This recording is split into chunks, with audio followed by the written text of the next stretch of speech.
Quick message before the episode. For those unaware, I live in Los Angeles and have called this wonderful, sprawling metropolis my home for over 2 decades. The fires in LA have caused massive devastation. So many of our close friends have lost their homes, their neighborhoods, and all of their belongings. We have lost so much culturally. Iconic establishments that have been beloved for decades have been reduced to ash. Entire neighborhoods have been wiped off the map. Just needed to acknowledge this terrible tragedy for all my fellow Angelinos, as we will be collectively recovering from this for years to come. Now on with the episode. The year is 2025.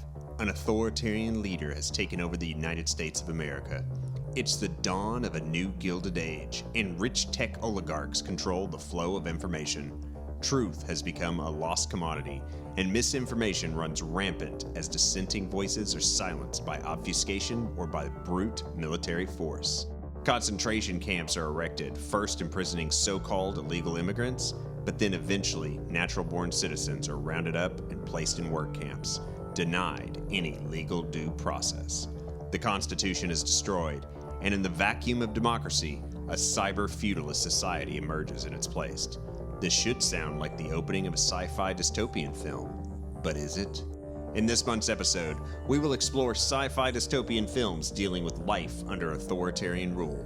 We first go behind the wall of the world's largest prison in John Carpenter's 1981 action classic, Escape from New York. Then we deal with the nightmare of endless bureaucracy in Terry Gilliam's cult classic from 1985, Brazil. Then it's off to a life-or-death game show with action star Arnold Schwarzenegger in 1987's adaptation of Stephen King's The Running Man. Join us as we collectively scream, "Fuck fascism," on this month's episode of My Dad's Video Store.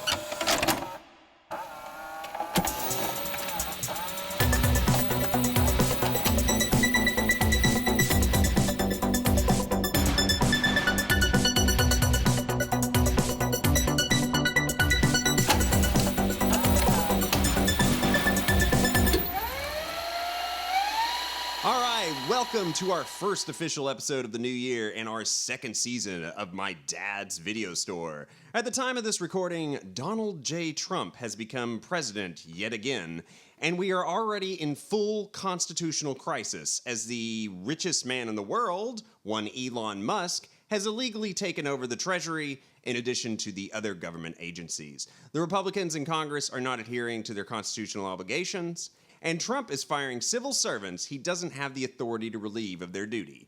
Joining me to help unpack all this are my partners in cinematic crime, Waylon Bacon and Gray Creasy. My friends, welcome to our collective authoritarian nightmare. Yay! Yes, Yeah. Good times. I was just at the local weed store here to get my CBD gummies to stay calm, and that place has been hopping for like a month. Like every time I go in, it's just like, I've never seen them so busy. Yeah, I was about to say, is there like a line around the block? Practically. This one lady, I was buying my stuff and I wanted to make sure non-THC, whatever, and I was getting it. This little old lady went, that doesn't have any THC in it. I said, I know. I appreciate your concern. You're going to need something stronger for this bullshit, young man. Basically. So. Yeah. I'm like you, Waylon. I just go for the CBD personally, so I like that. Just chill out, go to bed, and have better dreams than what is happening in our world today. Well, also joining us this month to discuss these authoritarian sci-fi films is Elizabeth Howell. Elizabeth, thanks for joining us. How are you? Hey, I'm doing all right. Thank you. I'm glad to be here, and I'm honored that Gray invited me. Well, fantastic. Well, we're so excited to have you on board for this episode.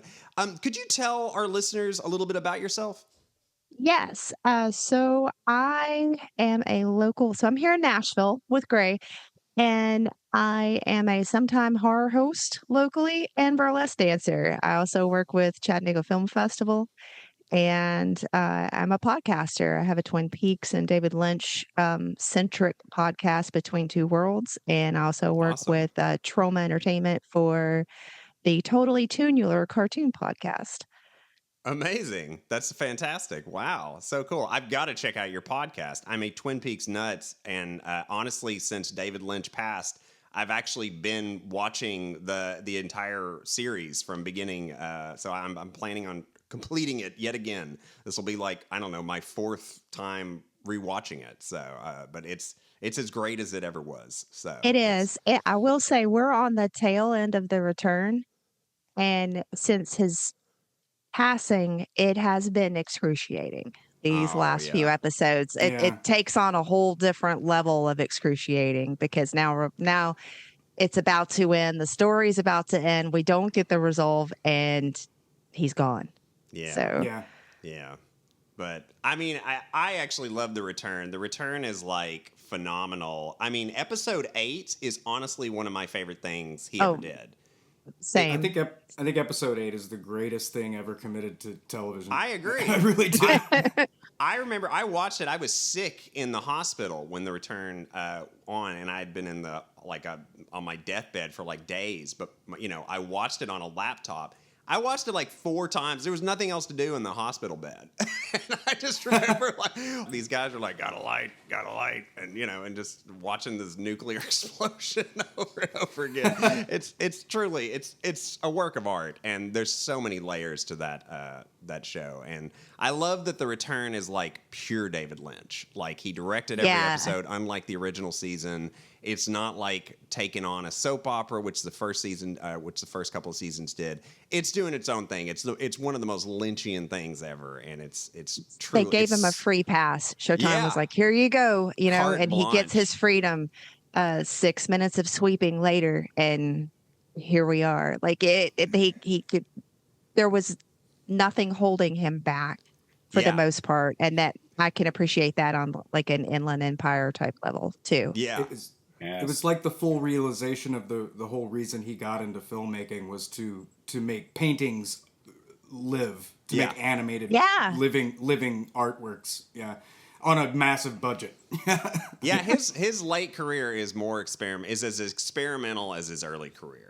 Like Yeah. Eraserhead and his short films, and then he comes all the way back at the very end, and he really defies. He was always defying narrative conventions a bit, but like he completely is defying them in his like late career. So yeah, what a. I mean, I'm still just it's like add that onto the pile of shit that is this year. Couldn't have It's like- happened at a worse time. I know. Yeah. I know. The only good thing I will say, though, is my social media feed was full for 2 weeks straight with Yep. nothing but praise from absolute strangers for David Lynch. And to Same. me, that was the greatest thing ever because you're like, oh my, I didn't even realize everyone loved him as much as I did. And it was so like heartening and stuff. And I still need to go to Bob's Big Boy because there is a big shrine at Yeah. the Big Boy Oh, you do. and pay my respects. The been social media thread really did help because that was in the first couple of weeks of the new regime. Yeah. I refuse to call it an administration. Yeah, same. And, That's what I call it. And that's what I did. I really leaned into because I've been pissed. Like I'm so pissed on a daily basis because the flood of nonsense spewing out of Trump's mouth, that's intentional. Yeah. Oh, yeah. You They're know, trying it's, to overwhelm it's a us. bunch of nonsense to distract from the Yeah. space Nazis. So Jeff Tiedrich, who's one of my favorite political love writers, him. I follow him. Yeah, he refuses to call Musk anything other than the space Nazi, and I tend to agree.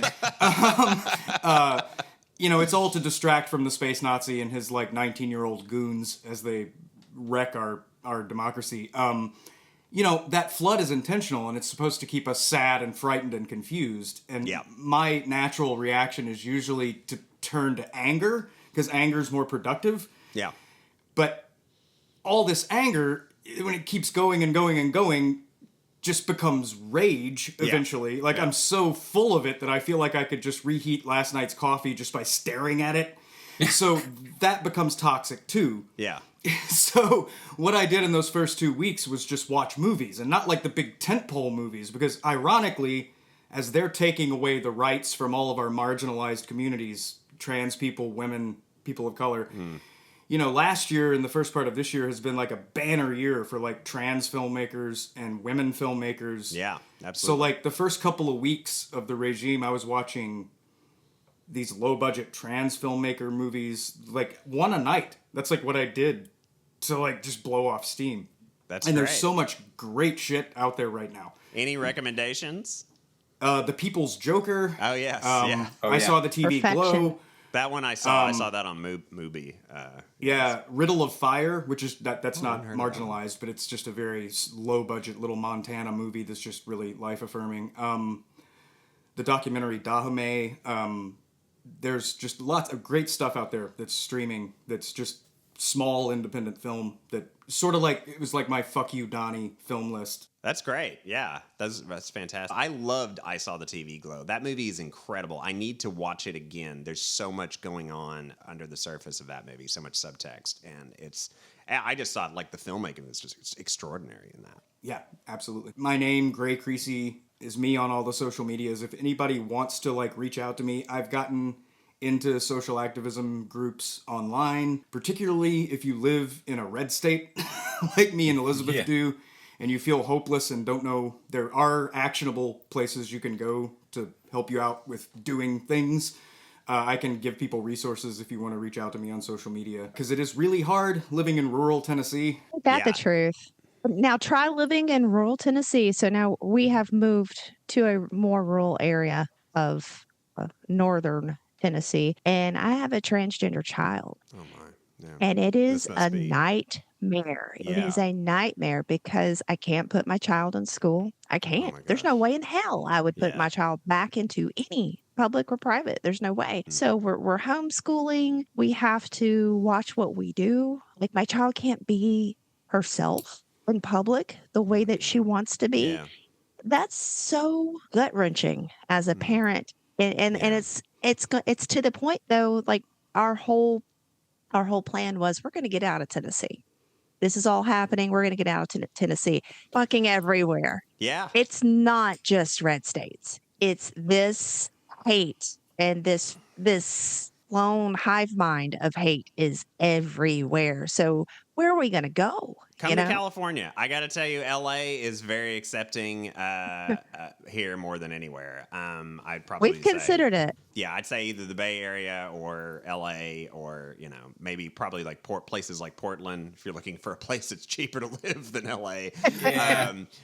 Just a bit. Yeah. I'm sure Waylon can attest to that. But yeah, fair warning though, we may become part of Canada very soon at the rate that things are going. So, we'll see. We'll see what happens. It is a scary time. I mean, they're basically trying to destroy the government. And it is, speaking of hatred, that seems to be what's unifying these like factions here in our new government. It's the one thing it's unifying because you have on one side, you have like the kind of tech bros who they subscribe to these philosophers that are authoritarian and actually want to destroy, like think that they have to destroy the U.S. government and so that they can build something better. But what they think is better is a new feudalist society that is more like a monarchy. Yes, they want fiefdoms and serfs. Where each tech bro has their own little kingdom. Yes, I'm sure that's very appealing to them when they are reading this crackpot fringe philosophy. They must have been like, ooh, that sounds great for me. I'll get to be king of my own little digital realm and stuff. And then on the other hand, you have these like Theo bros, which are like, Christian fascists, and they basically want to turn the country into the Handmaid's Tale. Right. And, with the SAVE Act, which I believe passed the House and is going to the Senate, which it's the testing ground for repealing the 16th Amendment, so women can't vote. Yeah, it's truly disturbing. They want to be to where it's like, oh, if your birth certificate has a different last name on it, and if you're a married woman, then you can't vote, essentially. Right. It's insane. I have one hope is that because, they're wanting to remake the world, and honestly, the world could probably use a little bit of a remaking because we've got to save the environment and all this stuff. I'm hoping that this is this last breath of the bourgeoisie and that we can all kind of finally come together and finally do something about this, because wealth inequality has been out of control for, almost 40 years now, and it just keeps getting worse. And, so I think a reckoning is due. It's just a shame that it had to come in this form. But that's my only hope. That's the hope that I have right now at the bottom of the jar is that, I hope like a grand uprising, a revolution of sorts comes about, and that we change the world for the better. in the process, while these guys are trying to make it, much worse. There will be one. Oh, yeah. That's the way this always happens. Whether or not we win, we'll see. There always is. Yeah. What happens afterward is up in the air. Yeah. Truly.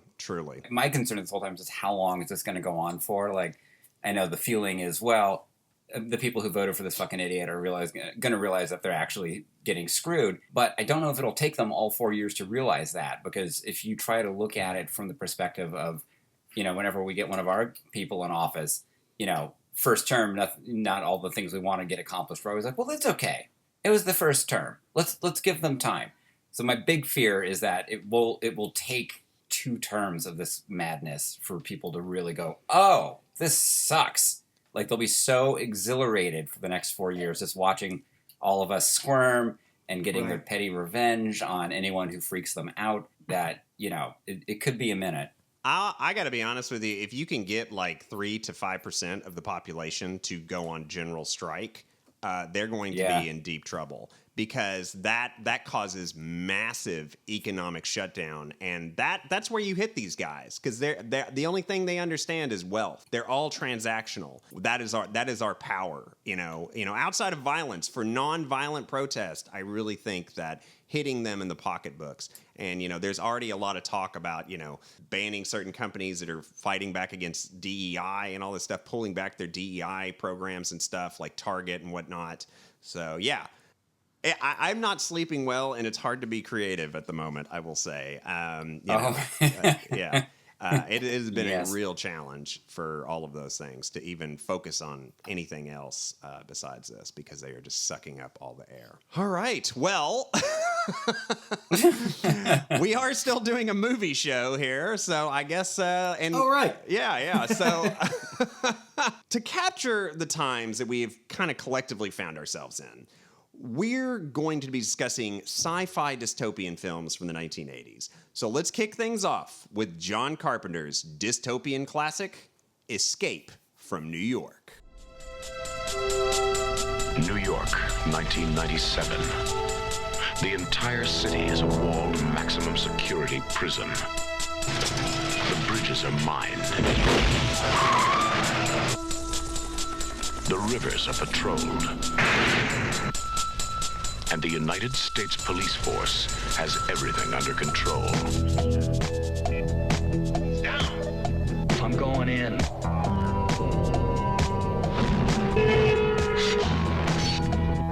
John Carpenter's Escape from New York, the high adventure of the future. One man must go in where no man has ever gotten out. John Carpenter's Escape from New York. The greatest escape of them all is about to blow the future apart. Elizabeth, can you please synopsize Escape from New York for our audience? Most definitely.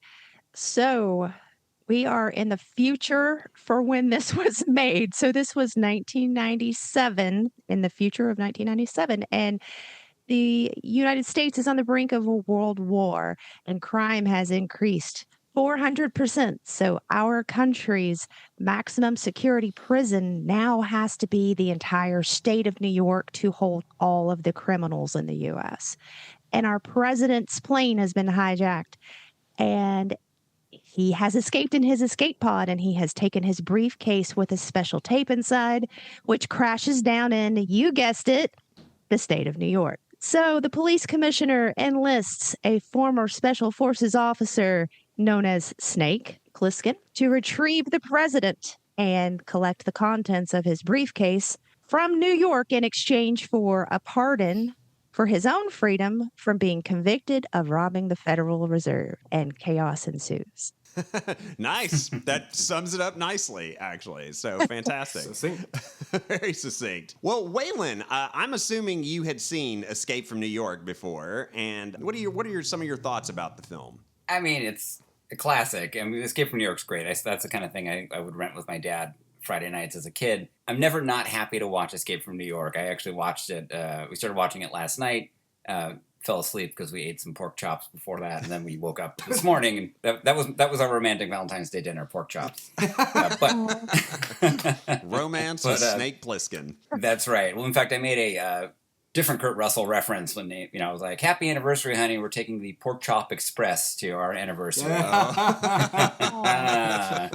So Big Trouble. Yes, nice. Yes.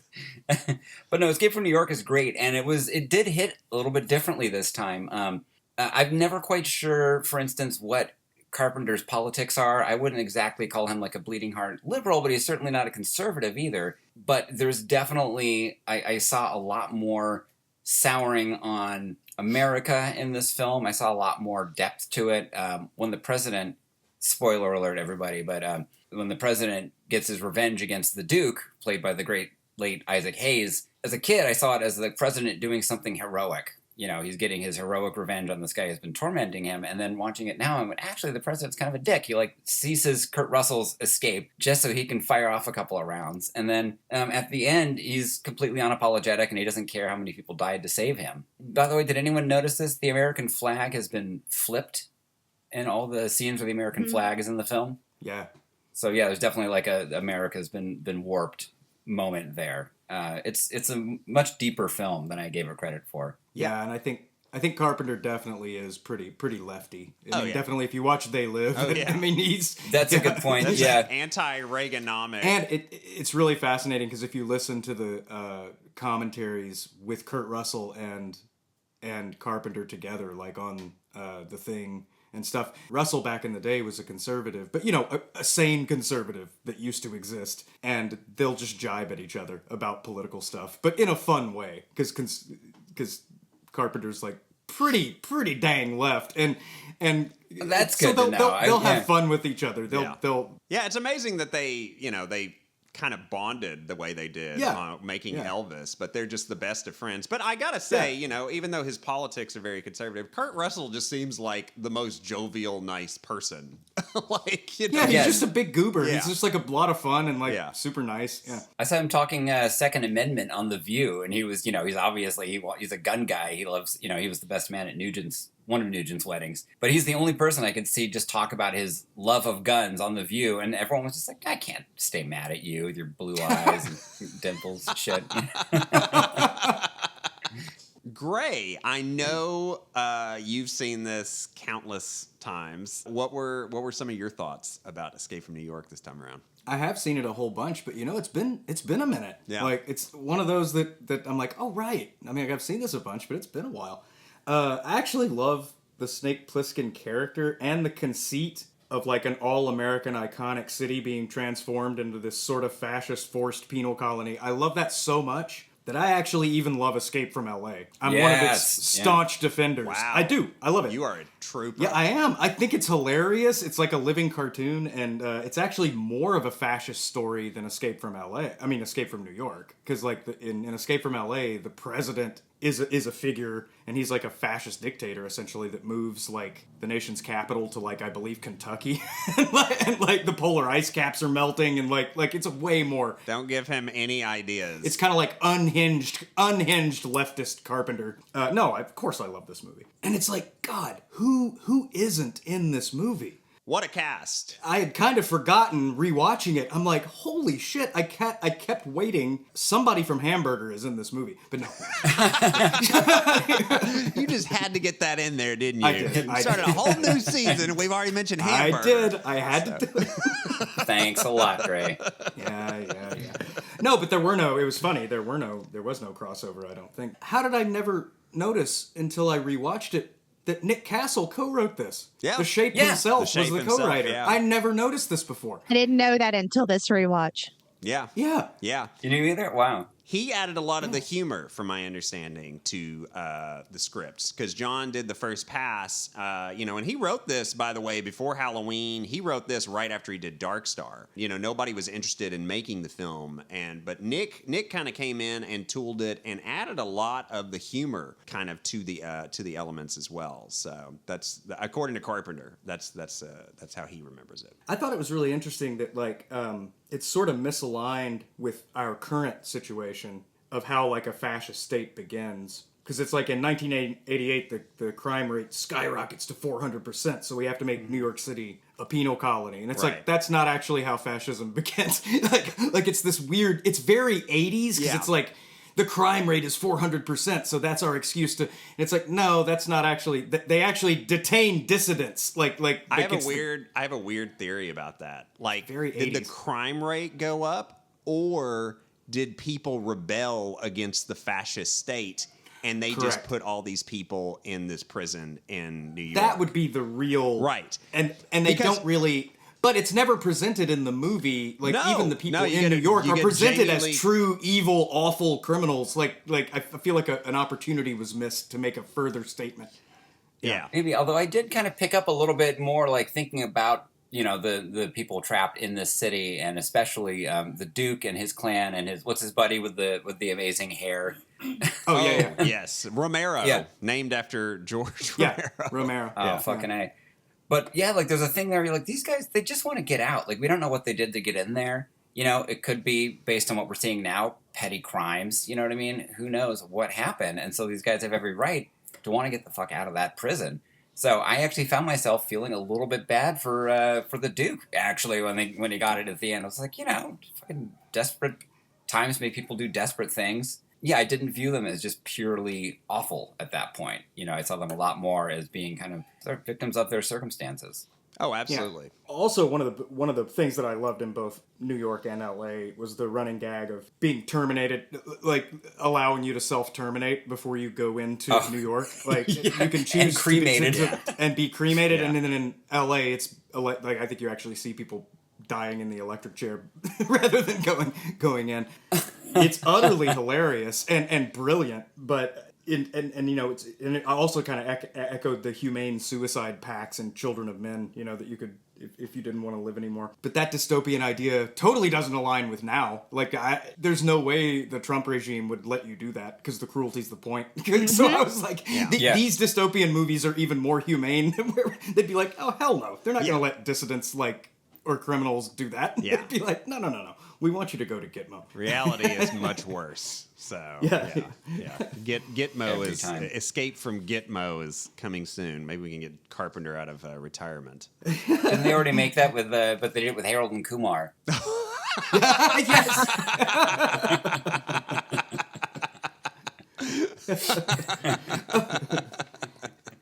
Just gonna say, on the production end, the strategic, because it was shot in East St. Louis, Yes. Yeah. A lot of it was. Yeah. and the strategic use of the burned out parts of East St. Louis, Yeah. and there being just the right amount, because it being a fairly low budget movie, just the right amount of prop rubble and old cars and Yeah.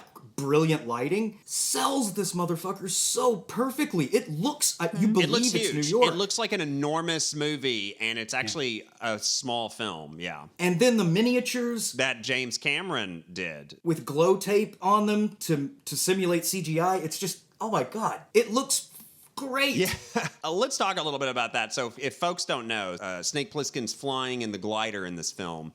He's got all these things on his screen, and they look like they're computer generated, but that they couldn't afford that kind of technology on this film. So what they actually did was they created these things out of cardboard. They painted them black. They used this glowing white tape, and they created these things, and they look like they're these kind of wireframey computer generated images. It's absolutely amazing. I mean, James Cameron, wow. I mean, for this tiny budget, just did a phenomenal job. He was an incredible matte painter. Carpenter was like, how the hell are we going to do this movie? And he'd reached out to ILM, and the whole budget would have gone to ILM, this $5 million budget. And but he was impressed with Battle Beyond the Stars. And Cameron also worked on that for Roger Corman's company, New World. And he was like, wow, those effects are killer. They really hold their own.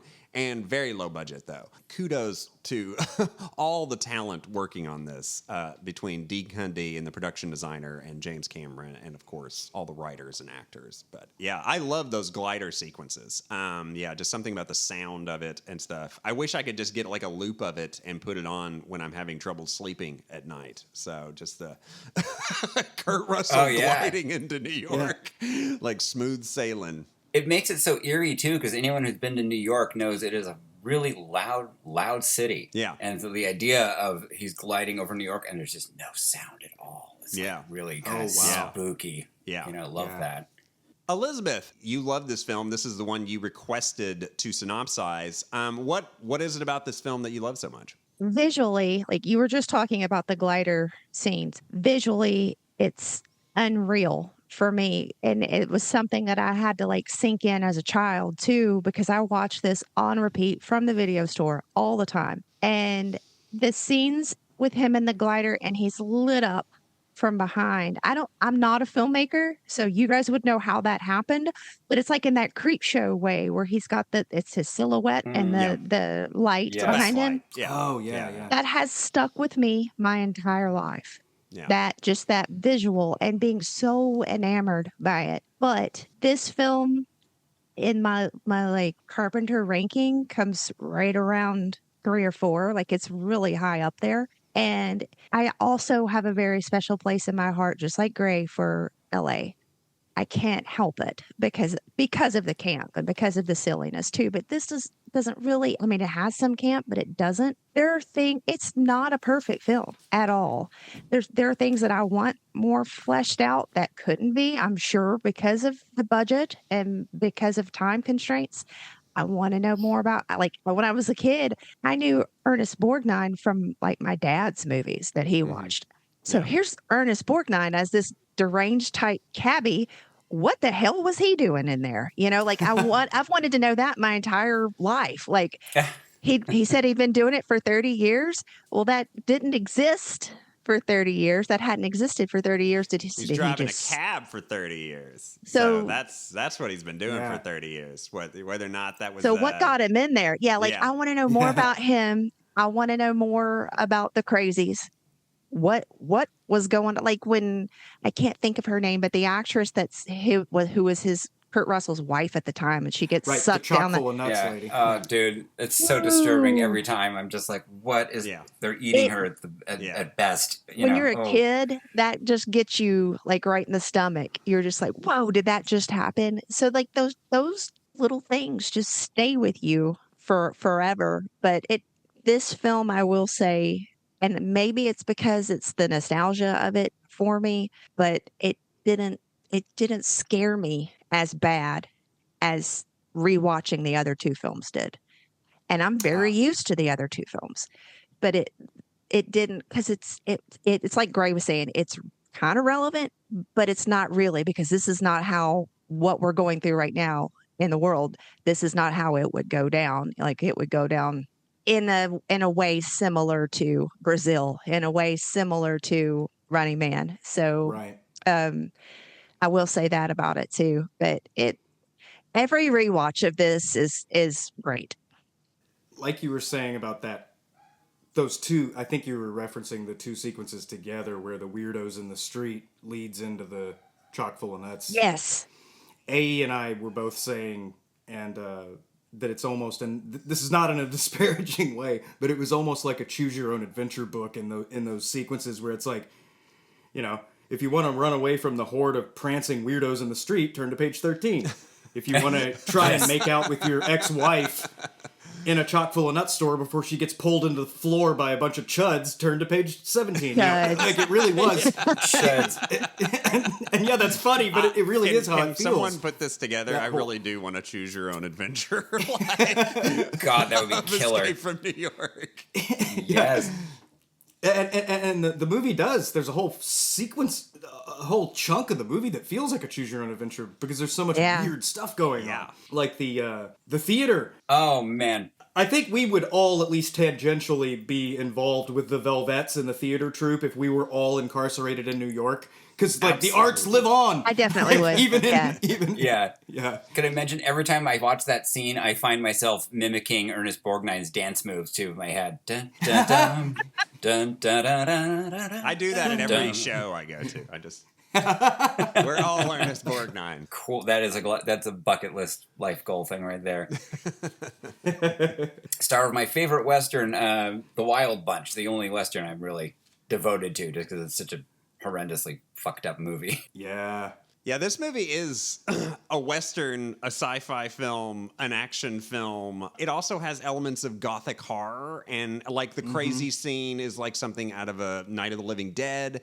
It is a fascinating pastiche. Like, I was just kind of going through it and going, wow, this has like so many elements from so many other kinds of movies kind of mixed in. I love that he also named like two of the characters after like horror peers. There's of course Romero, and then there's also a character called Cronenberg in the film as well. Yeah. I love the little Easter eggs he put in there. This is truly a movie, like, this taught me something, because I, much like you, Elizabeth, I watched this movie a lot when I was a kid. Like, John Carpenter was the reason I wanted to make movies. I saw Halloween when I was like 6 years old, and I could read well enough to read his name above the word Halloween, and I was like, what does John Carpenter do, Dad? And he's like, well, he's the director. He's the one that, like, you know, envisions everything and, like, you know, puts everything together. And I was like, okay, that's what I want to do.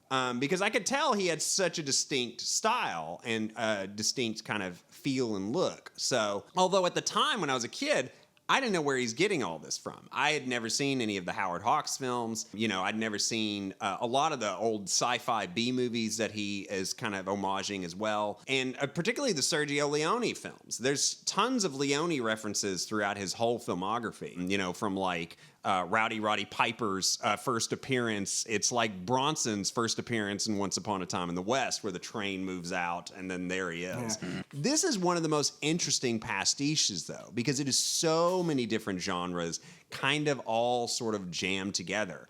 And I love that about it. And it works. I mean, there's like parts like when Adrienne Barbeau is coming down the stairs, there's like a big cobweb and she's carrying a torch. I'm like, this is like a Hammer horror movie. I'm like, it's absolutely fantastic.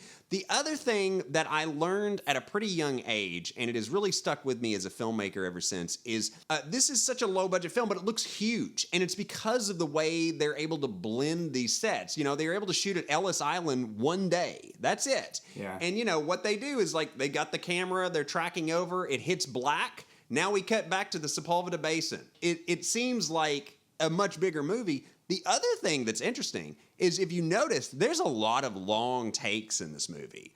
And that is because he didn't have time to shoot, like, coverage for things. He didn't have time to go in and get all the close-ups and the wides and all that stuff. He was just like, I have to block out this scene, so, like, you know, this person goes here, this person goes here. So it's a lot of fluid masters and stuff.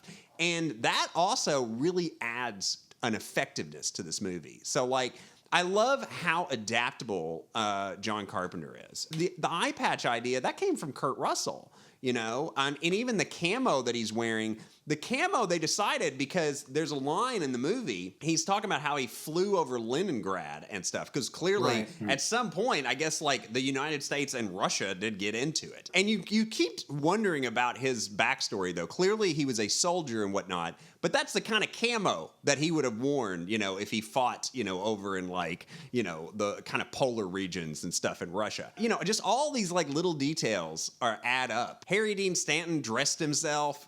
I mean, like, oh God, of course he did. Yeah, no, awesome. Know that. that part, interestingly, was going to be originally Warren Oates. Warren Oates was going to play. Huh. Yes, he was going to play Brain. He got sick. He died a year later. After Escape from New York came out. But he was originally cast in the role, but he was already in the full throes of disease at that point. Wow. So, and he recommended Harry Dean Stanton. And Harry Dean Stanton was actually reluctant to take the role, from my understanding. But he got kind of talked into it. The studio really fought him on Kurt Russell. He'd worked with him on Elvis. He'd had a great relationship with him. But Kurt Russell, for those that are not familiar, I mean, this is like first action star kind of role. He was a Disney kid. He came from like the Disney movies and stuff. He had made one other film, though. He worked on Robert Zemeckis' kind of feature film directorial debut, which was Used Cars, which came out right before this, which is great. Oh, yeah. If anybody's ever seen Used Cars, please watch it. It is absolutely hilarious. It's such a great movie. And, you know, talk about range. He can do action. He can do a badass Sergio Leone style character that's like Snake Plissken, and then he can also just do just flat out comedy as well. Interesting enough. So I live in LA. I've lived here for 20 plus years, and Gray and Waylon, you both lived here as well. The Broadway show. Do you know where that was shot? No. The Wiltern. The Wiltern. Oh, it's the Wiltern. The Wiltern no used to be kidding. run down in the early 80s and stuff. It was not in operation. So they shot a lot of that stuff down there. Actually, like he was talking about it, I guess even some of the basement stuff, there were people squatting there and stuff. Like, hey, you want to be in a movie? So, just goes to show how different it was then and how they dressed it. Unrecognizable. It makes sense though. Like I've seen a lot once I had moved, once we were living in LA, I started noticing downtown LA in various films that were supposed to take place in New York, including Jumping Jack Flash when Whoopi Goldberg is on the payphone. They're in front of Kohl's downtown. And of course, in 7, they never say what city it is, but it's clearly supposed to be more like New York, and that's all LA. Oh yeah. And oh yeah. You wouldn't know. Yeah. You wouldn't know with all the rain in that film. So. Yeah. That's like a LA fantasy. Yeah. Yeah. Those old Art Deco buildings in downtown LA are quite incredible. Still, a lot of it's still really run down. They've been revitalizing downtown LA for the last 20 years, and a lot of it's been built up, but a lot of it's still. I mean, just these incredible old movie theaters and stuff and whatnot, and there's still a real revitalization effort going on. As we were talking about, though, what a cast in this movie! Yeah. My God, I mean, who all's in this? You've got Kurt Russell, you've got Lee Van Cleef, star of Leone films and countless other westerns. Tom Atkins, early role for Tom Atkins. Yeah. Ernest Borgnine, Oscar-winning actor Ernest Borgnine. I said there wasn't any crossover, but of course we've got Borgnine and Black Hole, so we do have one. Yep. That's true. Yeah.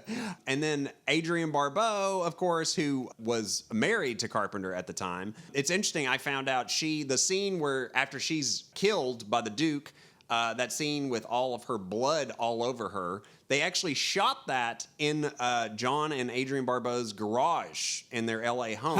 Oh, wow. Because Nice. this is the most interesting piece of trivia. They screened the film for an audience, and a young kid named J.J. Abrams complained that he did not know what happened to Adrienne Barbeau's character. So Dean Cundy went over to John's house and shot this one little shot of her, and they threw blood all over her. And that's how it ended up in the movie. So Go JJ. yeah, right.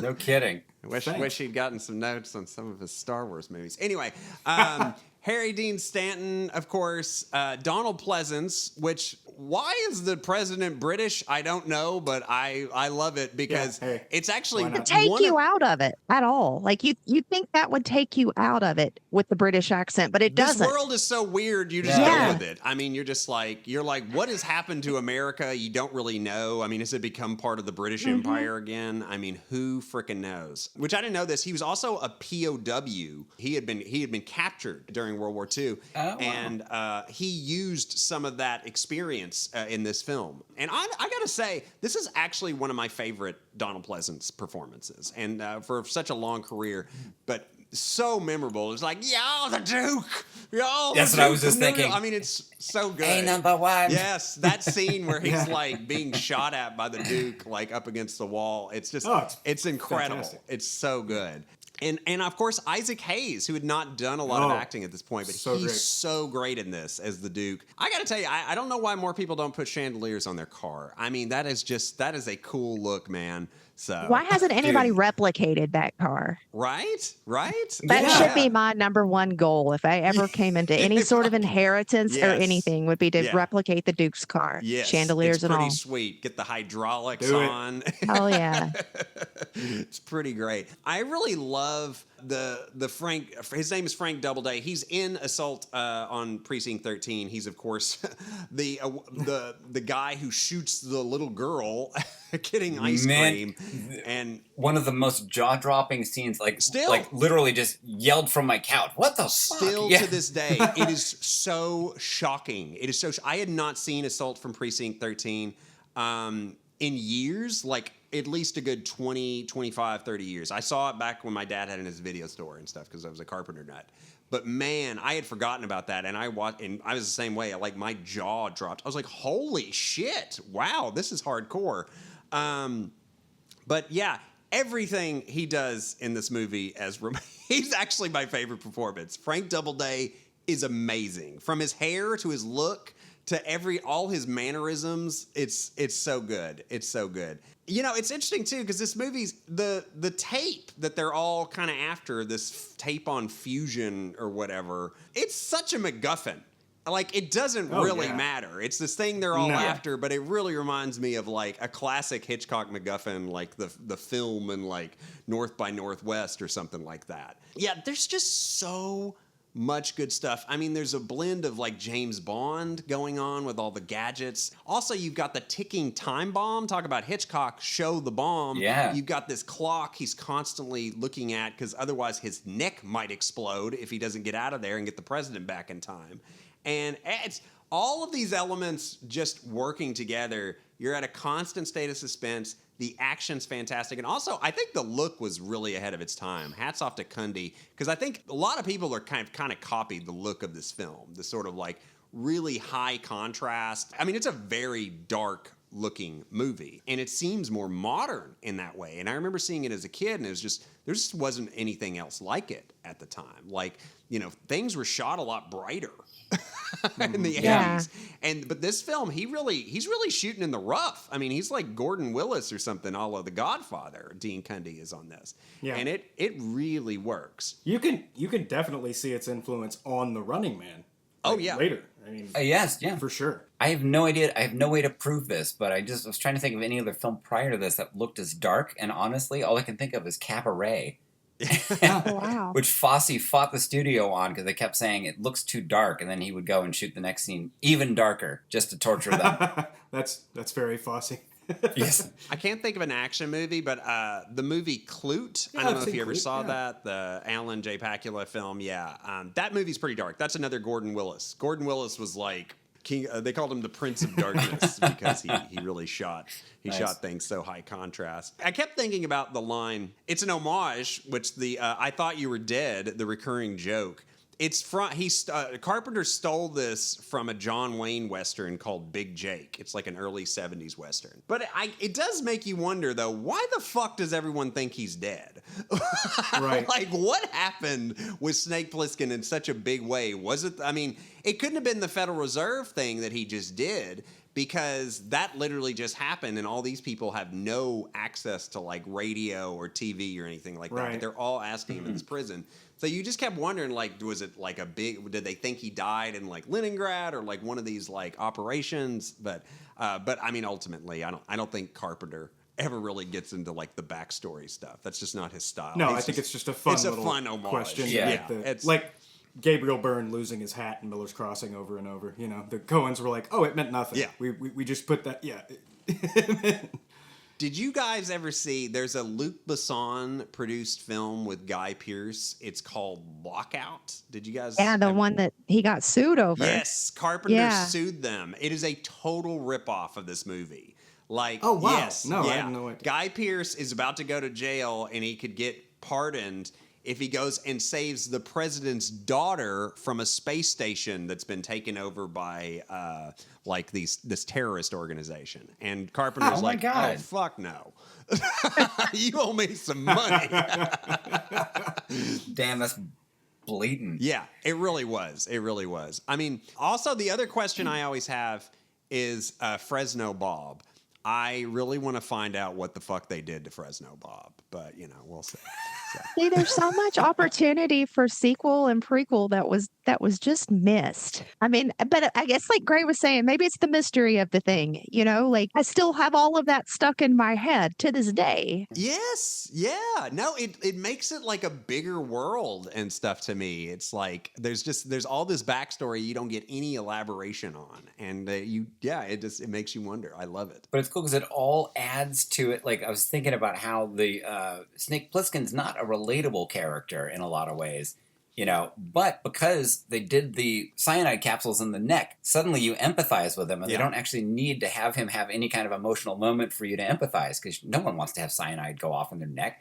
So it's a kind of a brilliant plot device on two different levels. It's pretty counter to what they teach you as a screenwriter. You know, they always, like the save the cat kind of mythology. You know, like, hey, you need to have your protagonist do something really nice at some point. And Snake Plissken that's not who he is.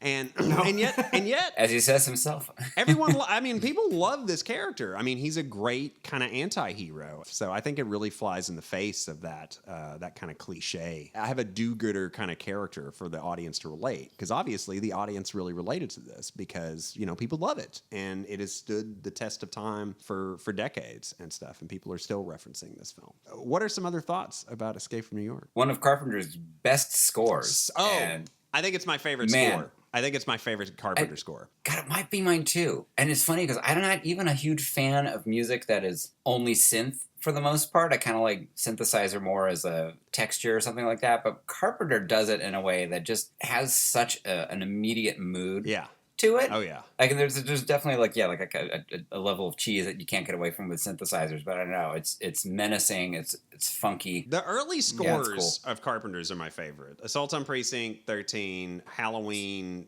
The Fog, and this. I think this and The Fog are pretty up there for me. Same. I think my favorite of his are actually the ones that aren't movies. The ones he did with his son. Oh yeah, the Lost Themes. Yeah, that stuff's amazing. Are actually my favorite of his. But for movies, I think maybe this and The Fog are the top tier. Same. I love The Fog. The dun, dun, dun, dun. Yeah, it's so good. There's so many good moments in that score. What about you, Elizabeth? It's very hard for me to pick a Carpenter score, and I'm like you. I'm so stuck on Lost Themes and those being connected. Like I consider that all the tracks on that album, just you have to sit down and listen to them all at once on the first Lost Themes. And I agree. That to me is special. But then you look at a score like this, or like I was telling you about the Secret Splatter Edition Record Store Day Escape from LA that I got, that I was like, why did I do this? But you listen to any of his scores and they invoke the film immediately. Yeah. Oh, yeah. Down to the simplest, especially Halloween, the simplest score that he had, the simplest thing he could create. We live about an hour away from Bowling Green, Kentucky. And every year they have this John Carpenter Fest thing where you can go around and this is the street that he named so-and-so after, and this is the place where he was born and all that. It's so great. And then you'll go to a theater and then you just sit there and listen to selected tracks from different Carpenter scores. And that's how you end it. Oh, that's awesome. That's awesome. And you don't have to watch a movie, to get the feeling of that movie, because you get it all in one track, and I find that amazing. But I don't think I could narrow down a Carpenter score that I find my favorite. Okay, this is sacrilege, but Morricone's score for The Thing, I prefer it. Which is kind of also a Carpenter score, honestly. So kind of. So that's the only one where I'm like, that one I don't know if I should feel bad about or not. But it's both. It's Morricone, yeah. Well, Morricone gets the credit for it. From my understanding, Carpenter did also work on the score for The Thing. So it's not just Morricone stuff. Yeah. I mean, this wasn't just John Carpenter. This was Alan what was his name? Alan Howard. I just saw him actually live. He played. Wow. They screened. Oh, that's right. They screened Halloween 3 at the Gardena Cinema, and he did this performance, a live performance in front of it and stuff. It was super cool. Whoa. Did they do a live version of the commercial? 16 till Halloween. Yeah, I mean, he was amazing. Yeah. Did people sing along? That's what I want, is a bouncing ball and a whole audience of people all singing along. That would just be a nightmare. I was just bobbing my head like Cabby. But he did actually a whole projection thing. It had scenes from all the different scores he's worked on in films, and it was trippy and weird, and it was super cool. It was so it was like the Goblin live. Yeah, very much so. It was. Yeah, it was. He's been doing this kind of a tour of it and stuff at movie theaters and stuff, much like Goblin has. All right. Well, any other thoughts about Escape from New York? I meant to mention, it's a complete non sequitur, but I would just throw in that, I said this is a film that I used to watch my dad as a kid, and Tom Atkins looks like my dad, like to Oh. a T. It's really spooky. So In yeah, this I always, movie particularly? in this movie in particular. Did you- In every movie he's in fact, like he looks like my dad. Did you ever say to your dad, "Hey, Dad, thrill me"? No, and I wish I had, because it's the kind of thing my dad would have said if there was a prom being attacked by zombies. He would absolutely say some shit like that. He was kind of a John Carpenter character. Tom Atkins' entrance in Night of the Creeps, in that dream sequence where he's in the white suit, is probably my Yeah. favorite character introduction in any film. It's so good. I love that so much. And yeah, he was an absolute gent when Gray and I met him at Horror Oh, Hound. yeah. He was a lovely guy. I hope we do Night of the Creeps in some episode. There's a lot to love. Well, we'll going on see. there. Yeah. We can maybe do like a fraternity episode. Like we'll do a double. We'll do a sorority based pledge night movie. Yeah, like and we'll do a fraternity one. Throw in Vamp in there as well. Oh Yeah. man, yes, And Ghoulies 3. Oh yeah, Please. could do both. Holy shit. Yeah.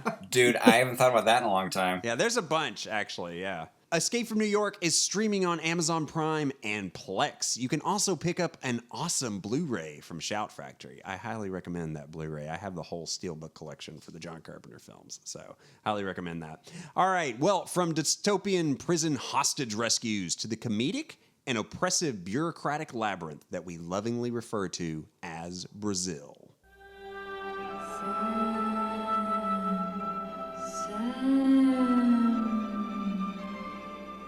Do you wake from your finest fantasy only to return to your daily nightmare? Is your mother about to look younger than you do? Does the woman of your dreams I love you. In my dreams, I love you. still have a few doubts? Then it's time to take a stand. To break out of your dull, humdrum life and into Brazil. You're so pleased you could make it right this way. It's about flights of fantasy and the nightmare of reality. We're all in this together. Terrorist bombings, I don't want to get involved in anything unsavory. You trust me, Jack? and late-night shopping. True love You don't trust me? Trust you? Trust you? The man who hijacks my truck, loses me my job, has every security man in town looking for me? Of course I trust you. I was only trying to help. Yeah. and creative plumbing. There's your problem. Can you fix it? No, I can't. From Terry Gilliam, director of Time Bandits, Jonathan Pryce, Sam, what are we going to do with you? Robert De Niro, I came into this game for the action, the excitement. Go anywhere, travel light, get in, get out. Wherever there's trouble, a man alone. Katherine Hellman, and Michael Palin. We've always been close, haven't we? Yes, Jack? Well, until this all blows over, just stay away from me. Brazil. It's only a state of mind. We're all in it together, kid.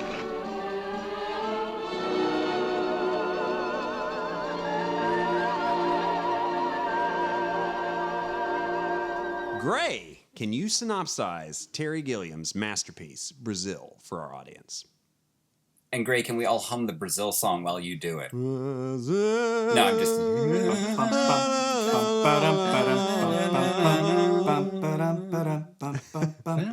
Brazil is a movie that is as massive and unwieldy as its authoritarian, bureaucratic nightmare government universe. But that it's all the better for it. I swear to God it is. And I actually love this movie so much that back in the day when I had like the 3-disc special box set with the holographic cover, I even watched the Love Conquers All version. I can verify this because I sat there and watched it with you. So You did. You did. I think I watched every if feature anybody there. if anybody has access to that version, don't watch it. There's no reason to. They cut like 45 minutes out of the movie to the point where it doesn't make any sense. Fuck Sid. What was his name? Sheinberg. Sid Sheinberg. Yeah. Don't watch it. But anyway, I felt like I had to sit through the experiment. Anyway, so Brazil concerns Sam Lowry, our beloved Jonathan Pryce, as a nebbish, sad sack, sort of low to mid-level worker at the Ministry of Information. He's working his job doing who knows what? We don't really know what anybody does in this world because it's just a massive bureaucratic machine. He just goes through the drudgery of his work life, constantly being hounded by his awful mother, played by pitch-perfect Katherine Hellman, to get promoted to be an executive. And so he's the only thing in his life that makes his drudgery any tolerable is watching old movies and his imagination. Primarily in the form of his dreams. And in his dreams, he's this winged, sort of armor-clad hero warrior who flies through the sky and dreams about rescuing this beautiful angelic woman, the woman of his dreams. So he's constantly having these dreams while working this terrible job. Meanwhile, a government paperwork fuck-up leads the government to kidnap and torture to death a man named Buttle, when they were actually looking for a man named Tuttle. And Tuttle is a rogue heating engineer played by Robert De Niro. Because in this universe, you can't fix heating or any machinery unless you are a government-certified worker. So any freelancers are against the law. Anyway, it comes back to Sam to take a check to the Buttle family because they have overcharged Buttle for his own kidnapping and torturing. So he takes the check, and lo and behold, the neighbor of the Buttles looks exactly like his dream woman. This leads Sam to stalk this woman and end up getting involved with her. This leads to craziness because the government thinks that this girl, Jill, is a terrorist. Spoiler, she's not. She's just a truck driver. Sam even thinks she's a terrorist at one point. This leads him down a road where reality and his dreams start to seriously blur. And there is a point where we see where that actually happens, but dreams start to blur. There are giant mechanical samurai that he's fighting. There's Katherine Hellman's ridiculous costumes get weirder and weirder. There's singing telegrams, there's horrifying plastic surgery that is also hilarious. Reality just keeps bending, and particularly one of my favorite cinematic moments of all time, a character is actually literally eaten alive by paperwork. It all culminates to a point where you think Sam has triumphed, the little guy has fought back against this huge oppressive society, but in the end, again, spoiler, the system wins. And that may not be the most uplifting thing at this point in time in our history, but hey, let's be realistic. So yeah, that's Brazil. Great synopsis, Gray. Waylon, I know this is one of your all-time favorite films, I believe. You and I have talked about Brazil quite a lot over the years we've known each other. Why do you love this movie so much? God, where do I start? Well, I think, for one thing, I saw it at the perfect age. I caught the end of Brazil on the Independent Film Channel when I was about 16. And if anyone has not seen Brazil, it ends in a giant torture chamber, which is actually a huge cooling tower in England. And it is terrifying and awe-inspiring and dreary. And while that scene's happening, there is this tropical gonzo arrangement of the song Brazil, which is an old standard from the 40s playing. And the contrast between these two things is what first lured me in. This peppy, escapist 40s music with this incredibly dismal, fascistic-looking setting. So then I ended up catching the film on IFC in increments. I actually watched it backwards, to be honest. Then I caught the middle, then I caught the beginning. And what I loved about Brazil is it was the first film I saw that had a plot that took a while to unpack what was going on. A lot of the most important stuff going on in Brazil is kind of hinted at, because on the surface of it is just a guy who is rebelling against an oppressive government. But then the more you dig into it, the layers of what's going on are revealed. There's a certain point, one of the running themes in the film is these terrorist bombings that keep happening. At some point, Sam Lowry is having lunch with his mother at a restaurant, and a terrorist bomb goes off. And it happens so frequently that they just put a partition next to cover up the firebomb. They just keep eating lunch. When Sam becomes friends with Jill, she questions him, how many terrorists have you actually met at your government job? Have you ever met him? Yeah. And so it's implied maybe there aren't even terrorists. Maybe the government is just creating this terrorist situation just so people think that they're actually doing something. So that was, I think, what initially got me. It was like a smart movie. It was visually incredibly intoxicating. And, if you're a young pissed off guy. Anything that's kind of anti the man is going to be great. As I got older, it became a lot more realistic. You know, anyone who's had to stand in line at the DMV or do any kind of thing like that is going to immediately relate to the myriad amounts of paperwork that everyone has to file in that film. There's an amazing scene where Jill has been waiting in line, trying to get this paperwork signed, and she's been like, I've been to information retrieval, I've been to the Ministry of Records, you know, why can't you sign this? And he goes, oh, well, you need this other form. Where do I get the other form? He goes, Ministry of Records. She has to go back and start from the beginning again. And it's a brutally funny film in like the darkest way humanly possible. It really, I think, just kind of opened my eyes to all kinds of interesting ways that narratives could be done. I think one of my favorite parts is the main villain, played by Jack Palance, who is Sam Lowry's old high school friend. And Jack Palance has moved up. Michael Palin? Michael Palin, yeah. It's Jack Palance. I was like, wait a minute, what? That would have been wild. That would have been such a different character, too. Jack, we're going to be good friends. Michael... Believe it or not. Oh, my God. Excuse me while I got my actors mixed up. Gilliam cast Michael Palin because he's the nicest guy in the world. Yeah. And he's playing the chief torturer. He's the guy who tortured Buttle and killed him. And when he talks about it, he's playing with his daughter. Oh, you know, I had to torture him and kill him because, you know, they brought him into me as the right man. I accept him as the right man because I don't distrust the government. Do you? So all these kind of things, you know, I've never seen anything like it, you know, and I still really haven't. I like it less as a grown-up. I realize all of Gilliam's films are brilliant, but sort of shaggy. You know, and Brazil is definitely one of those films where you're like, it's not like I'm just going to kick back and relax and watch Brazil kind of a movie. It's a real commitment. Oh, yeah. Oh, yeah. Sure. Yeah. Unlike Escape from New York, which is like a comfort movie to me, like I can just kind of throw on and it's just kind of fun. This is not. Yeah. This demands attention, and it is something you can't just take all the time because kind of the messages that it has to say. Brilliant as it may be, I wouldn't watch Citizen Kane all the fucking time either. So, but that's the kind of level I think Brazil's on. My Dinner with Andre, there's a line that Wallace Shawn says that he's like, when I was young, all I used to think about was art and music. Now I'm 36 and all I think about is money. Yeah. I feel that way about like my interaction with Brazil. It was like when I was young, when I was in my 20s and all I cared about was movies and art, I would watch Brazil all the time. I would watch it almost like I would watch Escape from LA. But now, being 48, no, it's like something, it's a commitment, like you said, Brad. Like, it's not a comfort movie anymore. It's funny, I watched this film so much also in my 20s that my friends banned me from talking about Brazil at a certain point. I just wasn't allowed to go into it anymore. Like, no. Every other word out of your mouth. You know, in Brazil, like, shut the fuck up, dude. You know what's weird about Brazil, thinking about it, because it's kind of the perfect anti-fascist film, because no matter what your political leanings are, you'll probably think they're talking about who you perceive as the enemy. Yeah. Like, precisely, because I was saying this is just as much a leftist authoritarian movie about the left wing as it is the right wing, because it's bureaucracy. Because, you know, I was saying what's interesting about it is like every mid-level manager and slightly higher boss in this movie is more incompetent and petty and scared than the last one, and there's nobody at the top. There's just this bureaucratic machine. There's no dear leader or Führer.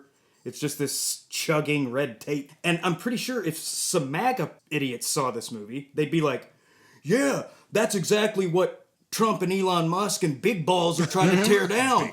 Fuck this system. Like, they would be behind Brazil. They'd like Brazil. They would be Big like... Balls especially. Yeah, this movie, this is what they're trying to get rid of. Like, totally. Like, you could come at this from either angle. Elizabeth, what did you think of Brazil? So on this rewatch, in my middle age, it's just as we were discussing, or y'all were discussing, it hits me a lot different because when I was a kid, Brazil was a movie you watched because the box art was cool. Period. Yes, you picked it up in the video store and you were like, what the hell is that? And then you watched it and you're like, whoa, I was not expecting this. But you don't quite, you get you get the artistry of it, you get the fantasy of it, but you don't get down to the nitty gritty of the actual, what's playing out in the film. And now, after I work in the corporate world, and I worked for the worst, most evil healthcare corporation in America for many, many years. And I haven't seen Brazil in a very long time. And I felt that pain all again. In that moment, everything's unfolding, and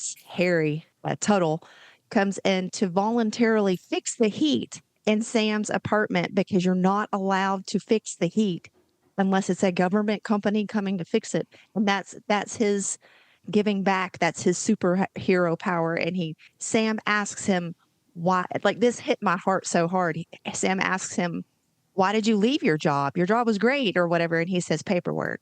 Yeah. And I was like, holy shit. Like, that just in my head, Especially just in like, healthcare. this is me. Yeah, this is, wow.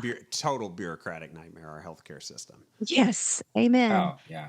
So it hit a lot harder. I had to watch it on my own. I was not able to watch this with anyone else but myself. And I was going to watch it with Sadie, my oldest. And I just thought, no, I don't want to scare her at this point in time. So I'm going to watch this on my own. And this is one, just as stated previously, where you have to fully engulf it. You can't just watch it frivolously, or you can't just watch it while you're getting ready to go somewhere, or you're making dinner. You have to submerge yourself in it to fully get it. And there's something new to catch every time. And I appreciate that. Yes. That was one of the things that really got me, is that, it's a repeat. Layers. Like, necessary. Those are the films that get you. Those are the films that stand out, in my opinion, as someone who, I consider myself a lowbrow cinephile to a certain extent. And film that is in my top list, for the most part, of favorites, it's got to be something where I can find something new every time I watch it. And this is one of them. I didn't know when I was a kid watching this half of what the meaning was, and I didn't equate Terry Gilliam with Time Bandits at all either. And that's another one that I love and know forwards and backwards, because they played it all the time on basic cable when I was a kid. So I just catch it every time and stay right in it. And I love that Terry Gilliam can put out these films that build worlds. And that's a great accomplishment for a filmmaker, that you can build these worlds and make these films that they're going to have the dark humor, the slapstick humor, the tragedy, everything all balled into one in this gigantic alternate world. I really love this film. I can't recommend it for watching at this point in time in the world if you're feeling the pain of the current political climate. I do not recommend it, because I did wake up with a nightmare the night that I watched it. And I was like, whoa. Also, we've had HVAC problems. House. Trouble with your air conditioning. You should call Central Services. Yes. And I know more about HVAC than I've ever known in my entire life now. And so seeing those HVAC, like the pipes and stuff, and like how they're kind of set up like living beings, like when they're going into repair and they're breathing and they're pumping and stuff. Like, that was in my nightmare too. So, oh my gosh. So yay. And also how horrifying that, like, he calls Central Services, and of course this has not been a recording, but then he calls and they don't answer him, and they say we're not taking any service calls, but they show up anyway. That's like so horrifying. Dude. It's like, no. And I love that the only way he can get them to leave, because for anyone who hasn't seen it, Tuttle, the renegade heating engineer, has already intercepted the call, and he's helping Sam fix it. And when Central Services rings, Tuttle's so freaked out, he like pulls out a gun and stuff like that. I'm going to have to like shoot my way out of this. And he goes, Sam Lambert, like, I got it. And so the Central Services guys are there, played by Bob Hoskins in a menacing best. Yeah. And they refuse to leave, even though he says it's fixed itself. They go, well, machines can't fix themselves. We're going to look at Machines don't fix themselves, Sam. I push him aside. Sam, the only thing he can think of to do is, well, do you have 27B/6? He's like, I'm a stickler for paperwork. Yeah, and Bob Hoskins almost has a coronary at hearing this paperwork name. He's like, And I love he like his coworker, he has to put the coworker over his shoulder and carry him out back to leave. You're happy with yourself. 27B stroke 6. Those would make great Halloween bastard. costumes. Oh, yeah. The hat. The two of them. Yeah. I've been saying that for years. Tall guy, yeah. short guy with the long brimmed hats. I can't remember his name, but there's a guy who, on the internet who got really famous for screwing with corporate America. Like, people would send him, like, emails from his corporate office, and he would, like, send prank emails back. And the website was called 27B stroke 6. Oh, nice. Do you remember this? I don't.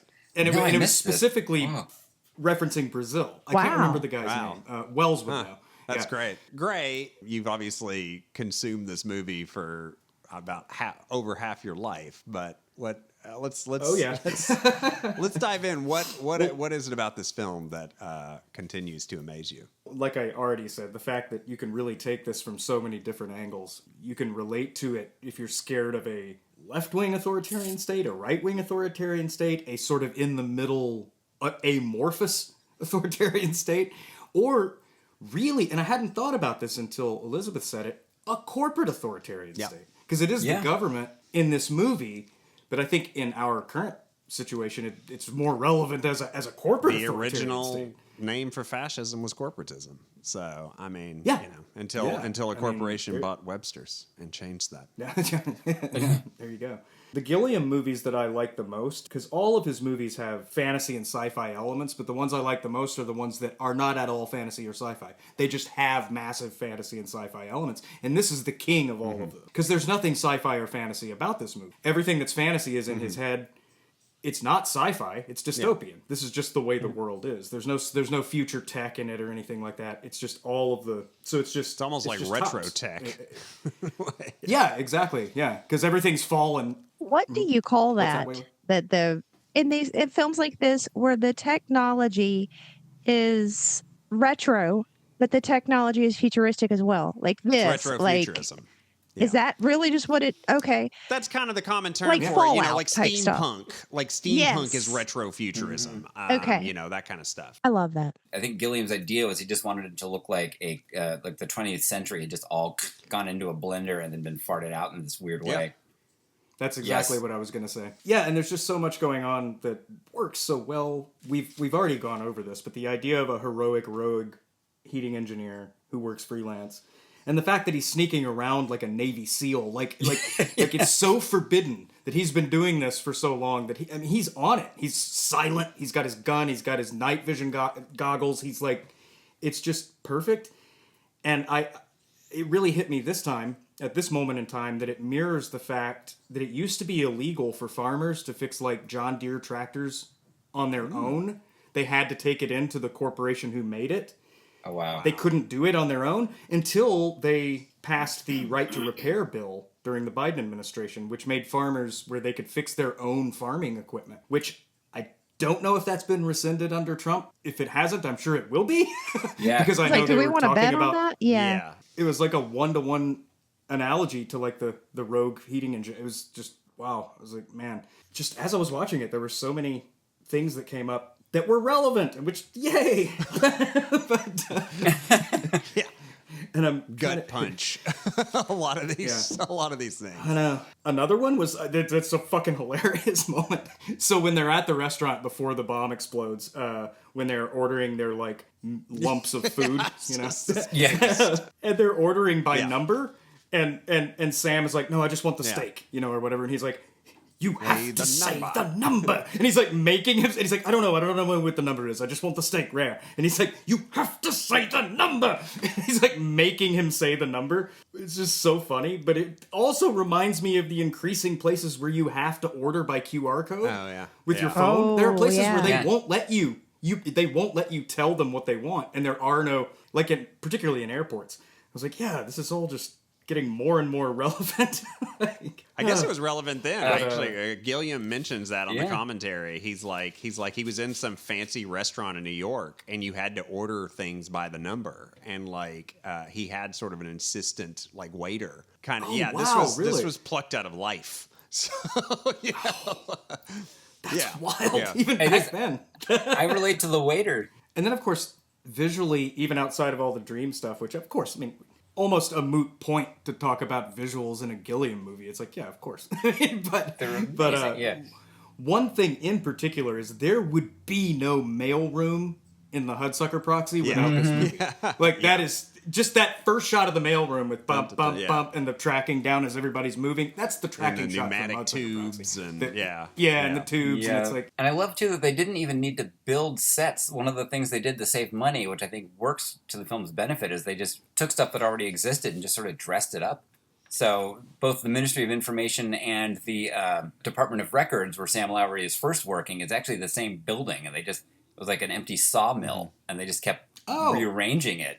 Yeah, but they did all kinds of stuff. The most of the city exteriors is actually a collection of apartment complexes in France, somewhere in Paris, and they just strung up weird little neon signs here and there to make it look like it was part of a downtown somewhere. So yeah, really smart about it. There's literally no performance in this movie that isn't completely spot on. What a cast! Like down to the singing Telegram Girl and Sam singing back at her, and she's like, "Oh, you don't have to sing."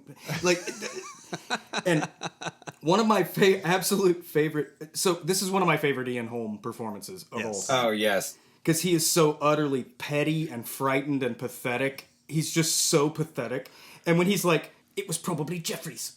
And he and Jeffries always sit together at lunch, bastards!" And then he whams his hand into the table and it's like, ow! And then uses that as an excuse to make Sam sign the check, which makes Sam culpable for everything. Oh, God, it's so good. That's the thing. He acts that way, but he is actually so conniving. I know. And like he's doing it on purpose. Doing this stuff on purpose so that his hands aren't bloody with this stuff. And like, it's, man... I had it. It's funny. The first time I watched this, watching this again, I was like, "Oh, wait a minute! He knows what he's doing. Totally manipulated." I thought he was just like a little cowardly worm. I think on first watch of this movie, but oh no, he's extremely manipulative. And and like Elizabeth was saying that repeat viewings are necessary for this, and like one of my favorite things is if you watch, because there's two versions you can get. There's the U.S. release, which is slightly shorter than the European cut. And in the European cut, Sam Lowry finally gets arrested by the government.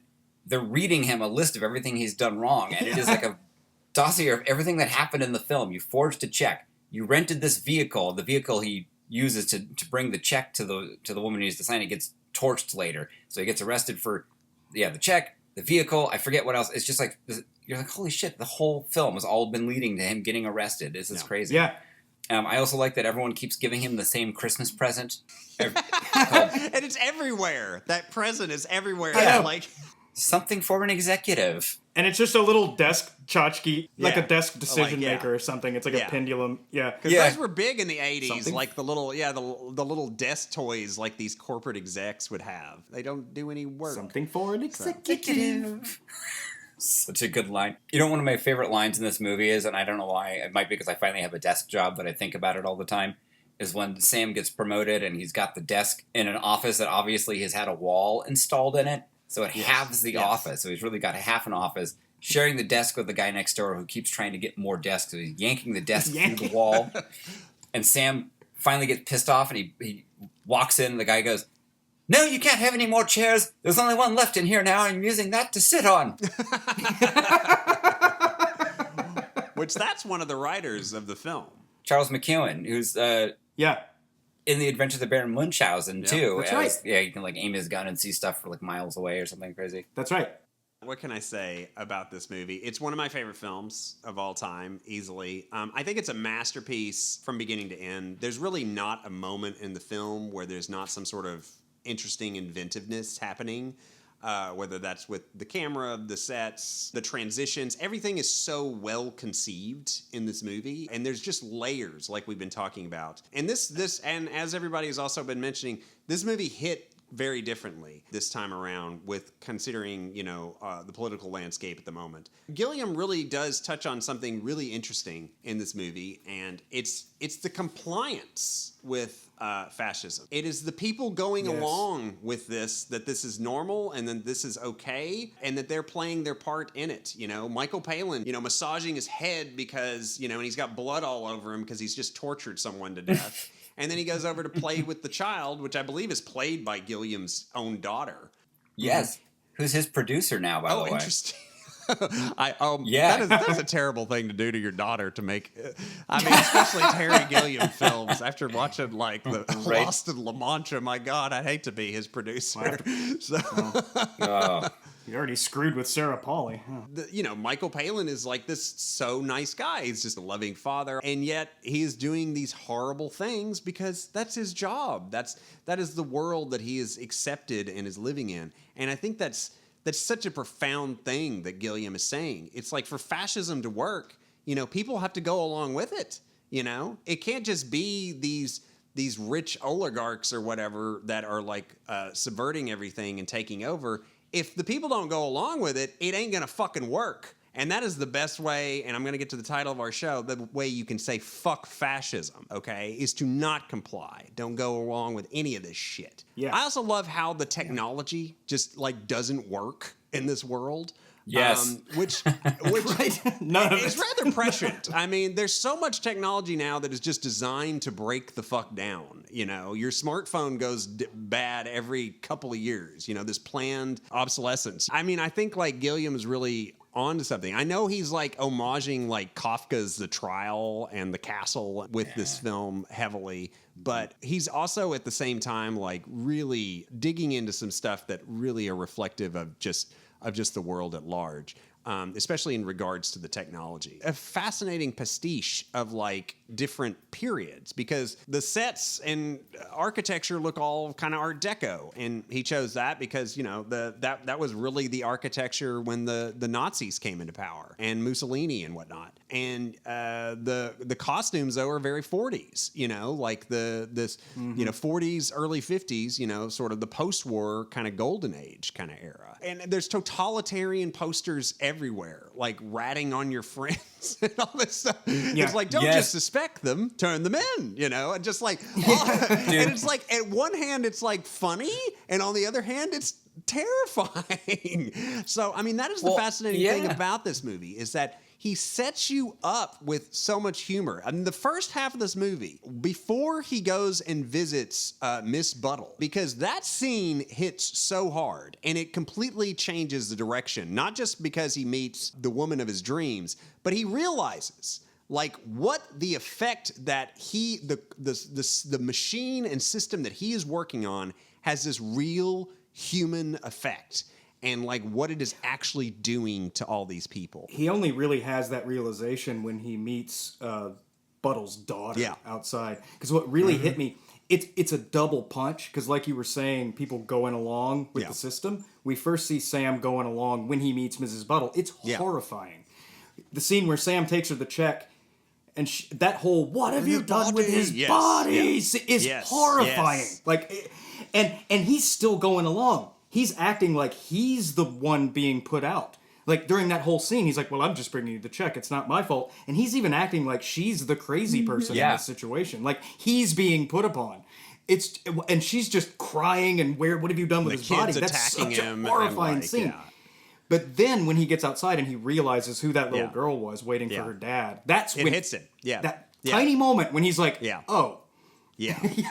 It's so cool. And I love that Jonathan Pryce was like already in his late 30s, early 40s when he did this film. And they wrote the part, initially Gilliam wanted it to be a young man, but Jonathan Pryce was just so great for the role. He just got done playing Lawrence and Hardy, the thin one of the silent comedy duo. Laurel and Hardy. He was just playing Laurel in a stage show. And so he brought some of that kind of 1920s comedic personality to it. But, perfect. Yeah. But the point was that because he was older, Gilliam was like, this is better, actually, because he's more guilty. He's a bigger schmuck because he's been doing this for a lot longer. And and his reasoning, the only thing that gets him to change really at the end is his pursuit of this woman in a lot of ways. Otherwise he would have just kept going along with the whole system. So he's not exactly a hero. He ends up doing heroic things, but for most of the wrong reasons. Yeah. which is also super real.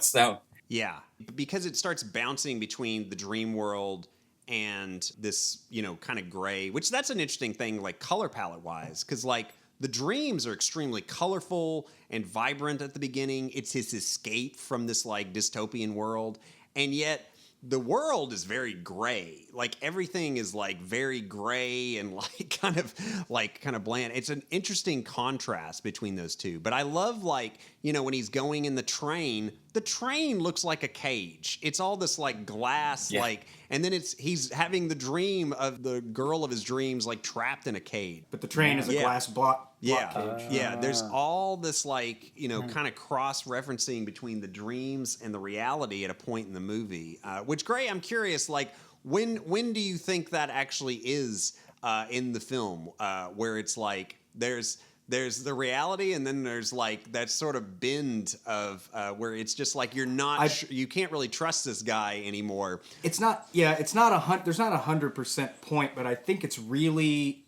to me, watching it this time, I think it's around the time where Jack tells him to leave him alone. We've known each other for a long time, but you know, until this all blows over, don't talk. Just leave me alone. Talk to me. Yeah. Somewhere around there, right? Yeah, there you know, pats him on the shoulder. Shortly before he gets arrested, they never actually. I don't think he and Jill ever actually have sex or ever actually. None of that ever happened. Like I think the fantasy world has started way before that. Yeah, I mean, his getting arrested, I think, is part of the fantasy world. I think he's already being tortured by Jack. Yeah, it's hard to say. He's truly an unreliable narrator in this movie. And, you know, because he is just like someone caught in his dreams. And then, of course, by the end of it, which Gilliam swears is a happy ending. Sure, like the original ending of The Descent. You could see it. Because now he just gets to live in his dreams. He doesn't have to live in this dystopian world anymore. He's now just stuck in these dreams that he's having. It's a happy ending for him. Yes, yeah. Yeah. Take that, Sid Sheinberg. Just Sheinberg's production company that he started after he left Universal Studios is called The Bubble Factory. I just wanted to point that out because it's so dumb. What the hell? Oh my god! Family-friendly films. I think that was their thing. Yeah. The Bubble Factory. God help us Did anyone else? So I know it's funny. There's also kind of like weird little Star Wars references in this, like the samurai warrior. Like after he defeats it, he takes off the mask and it's him. And I was like, that's fucking Empire Strikes Back. It's Empire. And there's that robot that's just like annoying her at the desk and stuff. And like, I love that thing. I think that was also kind of, he was just like, well, there was just, you know, Star Wars was so huge and it was just everywhere. I don't know. I just threw a robot in there. Why not? There's the Battleship Potemkin scene. So, I mean, why not? Granted, you know, things don't have to be really old. Totally. To homage them. Why not?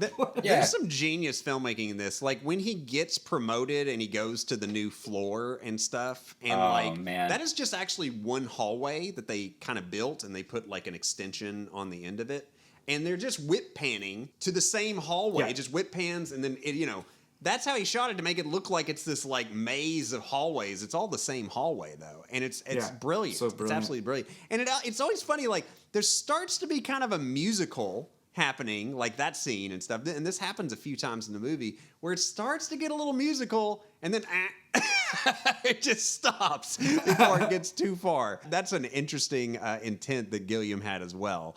So that scene that you were talking about with using the same hallway when he gets promoted.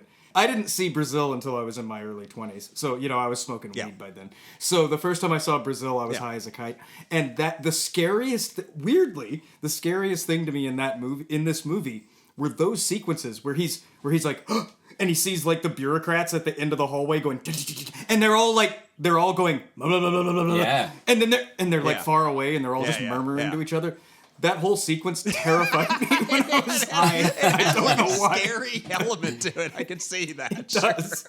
Especially if you're high as a kite. So, yeah, there's some freaky stuff in this where he goes to the mother's friend's funeral. Yeah. And she's had too much plastic surgery. She's gone to the acid man one too many times. And he opens the coffin and it's just like Jell-O and like fucking bones that fall out. Bones. It's so freaky. That whole moment, like from the arrest right up until the very end, just the last 20 minutes of Brazil, where it just goes full batshit crazy surrealism. Yeah. That would be my top 5 greatest, like, or at least most favorite moments in any movie ever. Yeah. I will never get tired of watching that. Oh my god, the shot sequence. where he wakes up in the chair and the camera comes Woo! flying back. I think they shot it at like 4 frames per second or something. So great. You know, and like the actors actually had to like move like much slower and stuff, like perform much slower so that it looked normal at that frame rate. It's incredible. I mean, that is just one of my all-time favorite shots I've ever seen in a movie because it just shows off that crazy set, which is that cooling tower, which I guess was extremely dangerous to shoot in. Yes. So, yeah. There's behind-the-scenes footage. You can see them. They're like, they're on this little ramp, basically. They could have fallen down into these, like, just with drops. drop. I mean, they're just, like, elevated above, like, and they're pretty narrow, like, ramps and stuff. It's crazy. Man, I'm glad no one was hurt, and it looks extraordinary. Yeah, we should have a best of freak out endings of the movies we've watched, because like this and the black hole and there like are some dreamy, creative freak out endings that we watched. This one's like the most manic and creative though. I mean, it's wild. I mean, once I love that they capture them in mailbags essentially that have this like little hole for their eyes, and that whole sequence of him just like the room's like made of plastic. And like in the background, and there's people, other people hanging like and screaming behind them, beat hooks or something. And yet, and it's all just done in this like kind of sort of wavy POV shot while he's inside this mailbag. It's so creative. I think that was one of the things, because it's been a long time since I watched the U.S. one. That was the original one I watched. The one in my dad's video store was the U.S. version. I think he gets arrested when he's with her in the bed, and then he wakes up in the chair, I think, in the U.S. version. Yeah, like that's the U.S. cut. That whole sequence is not in there, where he's in those different interrogation rooms and whatnot. And even the Santa Claus bit in kind of the padded cell. I don't think that's... I think that's love out that. too. Yeah, I think that's out of there, too. Which is great. Well, I love that guy talks in sports metaphors. All I can say is don't fall at the last fence. The finishing post's in sight, Sam. What is that? What is that character's name? He has like an on-the-nose name, like Mr. Helpman. Mr. Helpman, yeah. Helpman. I love all the shit they're saying when in the arrest room, too, where they're casually giving him his options. Elizabeth, I'm sure some of that sounded familiar because you worked in healthcare. 100%. Yeah. Thinking ahead in financial matters is always a wise course, Sam. Think ahead before you confess. Being in healthcare and seeing this and those types of examples where you've gone through those motions, I'm like, wow, did my soul get sucked out at some point? I'm like, what happened? And I've been putting it like in 2 and 2s with other things that I see since I've rewatched Brazil. One in particular, which goes to the current climate of what's going on with us here in the U.S. I'm a wrestling fan, which we'll get into that, I'm sure, with the next film. The corruptness of the McMahon family that runs the WWE and how politically leaning they are and how politically left another wrestler that I love, his name is CM Punk, is. And I see him, holding up the support trans kids signs and stuff like that during these events. Where they're clearly very upset that he's expressing this, or like he'll come out and like Palestine shirts and stuff like that, and clearly pissing off the people that he works for. But I think in my head, he's there to he's got to get checked, just like I got to get a check. Yeah. And he's standing his ground, but he's still getting a check. And then I see that in films like this too, where especially in the mailroom is a huge like trigger for me, because I worked in the AT&T tower here in Nashville for many years, and going through all of that, or it's enormous, and it's so over exaggerated enormous, and all the paperwork going back and forth and stuff. It's a lot to equate with modern day corporate society, but healthcare in general. But it's very, for lack of better words, trigger worthy. I was going to say one of my favorite bureaucratic jokes in the movie is the secretary that just is taking down the like notes of the transcripts of the torture. And like when he gets like, when De Niro and his gang like get rescue Jack, she's taking notes. Boom! It's boom, boom. Like she's taking notes of the rescue. I just think like that is like one of the funniest things, and yet also it speaks volumes and stuff. It does. Yeah. So yeah, there's so many layers to this movie. It's absolutely astounding, and I love all the references Gilliam does to, like, as we were talking about in the mailroom. As soon as the boss isn't looking, they're all watching this like TV show and stuff, and then it's all back to normal. And like that's kind of throughout the movie and stuff. There's people playing volleyball at this like factory. People are just doing anything they can to escape this fucking world that they're in. That's just so horrible. And that's so relatable. Yes, it's 100% that life in America. I was going to say now, if you just replaced like the old movies and everything with like Facebook reels, or social TikTok, media, you know, it would be, or Netflix binging shows. But of course, you know, the reels that we're constantly flipping through are just making it worse for us. It's not fun escapism. Not now. It's not cat videos anymore. It's horror show. Yeah, it is. But if you're doing what I did and intentionally watching like movies that are the antithesis of what we're going through, then but instead of doom scrolling, we need to go back to a 90s diet and just unplug, pretend it's the 90s again, watch reruns of Seinfeld, and just not be on fucking any of the social media platforms and stuff, because clearly social media is very bad for the world. And even if, like, back then there was corruption going on behind us too in the 90s, but we didn't care. Like, we didn't know. And I hate to be like that, but ignorance is bliss. Yeah, for sure. You know, the internet has put it all in our face. Yeah, and there's people that are ignorant of what is happening now. I have unfortunately had interactions with them, and like they just have no clue what is happening. They just have no idea. If you only consume Fox News, you do not know what is happening right now. Well, and if you're on social media, the algorithm created the echo social media created where we are right now. Very much so, yeah. Partially. Yeah. So yeah, I mean, you know, these tech bros are now trying to take over the world. Yeah, we've created a monster by our complicity with these fucking things. I've fairly soured on social media at this point. I just kind of had a weird moment somewhere this year where I just kind of took a long, cold, hard look and just felt grossed out. Yeah.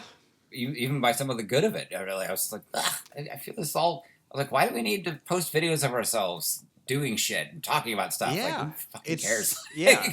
Like, I don't know what it's accomplishing. It's such a race to the bottom, only thing too, I saw, because as a filmmaker, like, there's like this, you know, there used to be like about storytelling and all this stuff, and now it's like, what can you do in 20 seconds, you know, to catch people's attention? Like what? And it's like America's Funniest Home Videos or something. It's like, that's the thing that everybody's consuming now. It's like that fucking shit.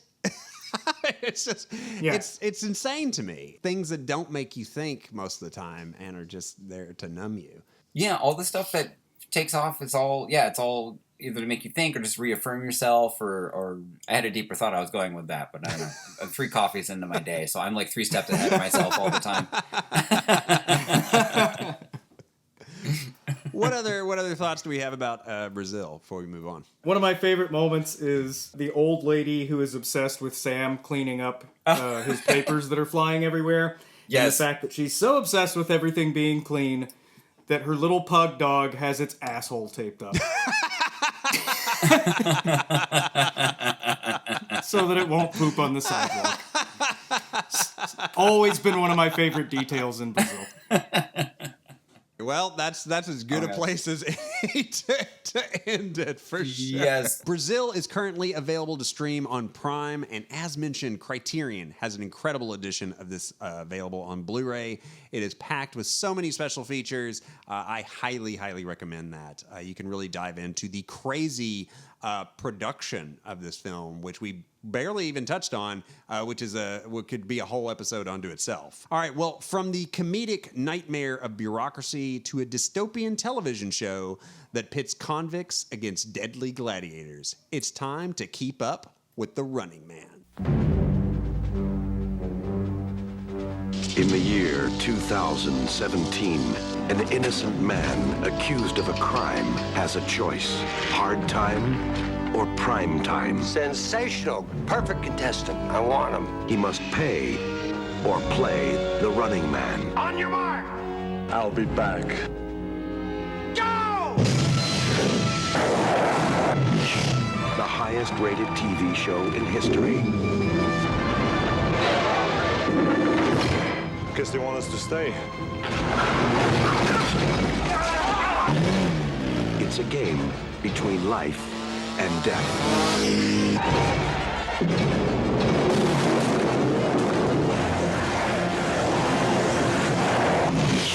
Give you a lift?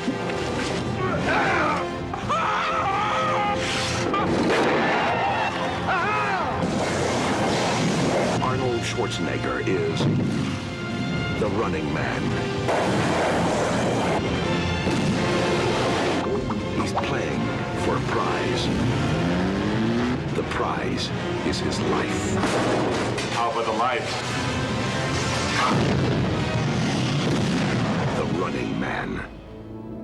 Waylon, can you please synopsize the action classic The Running Man for our audience? So, Running Man stars Arnold Schwarzenegger as Captain Ben Richards, who is a framed fugitive in the 2017 of 1987. According to the scroll at the beginning of the film, by 2017, the world economy has collapsed. Food, natural resources, and oil are in short supply. A police state divided into paramilitary zones rules with an iron hand. In this future 2017, to keep the public distracted, the government has also produces these bloodthirsty gladiator-style reality TV shows, the most popular of which is, of course, Running Man, in which criminals are hunted down by these over-the-top stalkers who are a collection of giant, terrifying dudes with, like, chainsaws and stuff like that.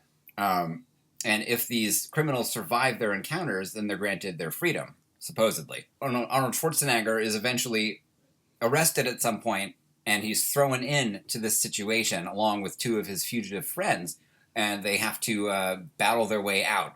And of course, over the course of this, they end up exposing the dupe that this authoritarian government has pulled over everybody's eyes, to sort of help kick the resistance into gear. That's sort of the short end of the Running Man summary. No, that's pretty good, actually. I mean, you've covered the main bases of it. Good synopsis, man. Gray, I know this was one that was hard to avoid, when we grew up and stuff. Arnold Schwarzenegger was like the biggest actor in the world when we were kids. So what did you think on this revisit of The Running Man? I've definitely seen it, but weirdly only like twice. And I think the last time had to have been like 30 years ago. Yeah. I was a teenager the last time Same. I saw Yeah, it. a bit of it for me as well. Yeah. And I was absolutely surprised. I freaking loved this. I didn't realize, I knew it would be jokey, in the one-liners and stuff, because it's an Arnold movie from the 80s, But I didn't realize how self-referential and how satirical intentionally it was going to be. I didn't realize it was it knows what it's doing. That really surprised me. I like it a lot. And even though there's plenty of ridiculous stuff in this movie to make jokes out of, I was really struggling to make jokes, even as goofy as it is, because this movie is too close for comfort. I think out of the three, it may be the most relevant to what's going on right now. Oh, yes. Because, like Waylon read the opening scroll, food, natural resources, oil are in short supply, police state, paramilitary zones, all art, music, and communications are censored. And I was like, oh man, 2017, they missed it by about 10 years, but otherwise it's pretty accurate. But this takes place in 2025, I believe. At least it does in the book. Yeah. Oh, right. By 2017. Oh, you're right. It's happening. Right. Yes. So 2025, yeah. And 2017 was the first year Trump was president. So, I'll give him some props. Yeah. Except, by 2025, it's more about destroying the economy and tech bros breaking everything down into fiefdoms. That's more of the paramilitary zones. Yeah. But yeah, it was it was a little too close. But so between Running Man and Terminator, Schwarzenegger is in the two most accurate science fiction predictions. Right, somehow. There was so much stuff that just worked. So toward the end, there was a lot of tech stuff that weirdly worked, because when they're faking people dying and blah blah blah, I was like, well, how are they doing that? Are they doing some kind of, are these animatronics or whatever? And then it shows they're basically doing face swapping. And I was like, oh, that's deep fake. I was like, holy shit. Yeah. I was like, very spot on. Because at first I was like, I thought it was going to be some goofy, and I'm like, no, that's just deep fake technology. That's exactly how they would do it now. They would get a real person and kill them on screen and then just deepfake Arnold's face onto it, or whoever's face onto it. Yeah. Wow. Which, I mean, the deep fakes are incoming. I mean, they're already here and stuff, but man, I mean, watching this, you're like, oh my God, an authoritarian government with deep fake capability. And like, I mean, that's where we're at right now. Mm-hmm. So Yeah. And then there's also things that wouldn't fly today. Like when they're shown, when all the crowds of people who are really into this show are shown what's really going on with like Gilliam and the fact that that the past winners have actually just been killed. Mm-hmm. Yeah. You know, they're shown what's really happening. That wouldn't fly today. Like the people, like the Trumpers or whatever, or the people who are really into it. No, they just scream. news, They just scream fake news and and claim it was a deep fake because we're in the post-truth era. So I'm so glad you said that. That was my first thought too, and it made me really sad. I'm like, man, like all science fiction movies or fantasy movies now actually, where they're like, no, the government's been doing this terrible thing to you, and everyone goes, oh my God, they're right, and they rise up. That would not happen at all. We'd still be They literally we would just argue ourselves to death. They published the authoritarian plan book, Project 2025, before the election, and yet people just disregarded it. Like, I mean, it's extraordinary. It's quite extraordinary. My entire Republican side of my family still says, oh, no, they're not doing anything, according to Project 25. Trump has stated that he has nothing to do with it. Okay. The felon, fraudster, liar rapist has stated. Even though if you actually just go through Project 2025 and look at the things that they're doing, it's literally exactly by the book. What they're by the book. Yeah. It got so many things right and then some things wrong. And I love that the game field that they're playing on is 400 square blocks left over from the big quake of 97. And then I was like, shit, the 94 Northridge earthquake. I was like, we're only 3 years off from that. It was like, wow. When you're playing around with predicting the future, I guess you get. And Elizabeth actually had a great point about the satirical angle of this. I don't know if you remember saying this, but you were like, if Paul Verhoeven had made this movie, this is like how amazing this movie would have been. Oh, because we were both like, this movie by today's standards, it would be PG-13. Yeah, it had a couple of F-bombs. Well, we'll find out. Well, yeah, Edgar Wright's doing one, right? Which is exciting, yeah. It is, but it's supposed to be closer to the book, so. Which is cool, but I love the fact that this Running Man is so satirical and so campy. Like, I like it. I love that.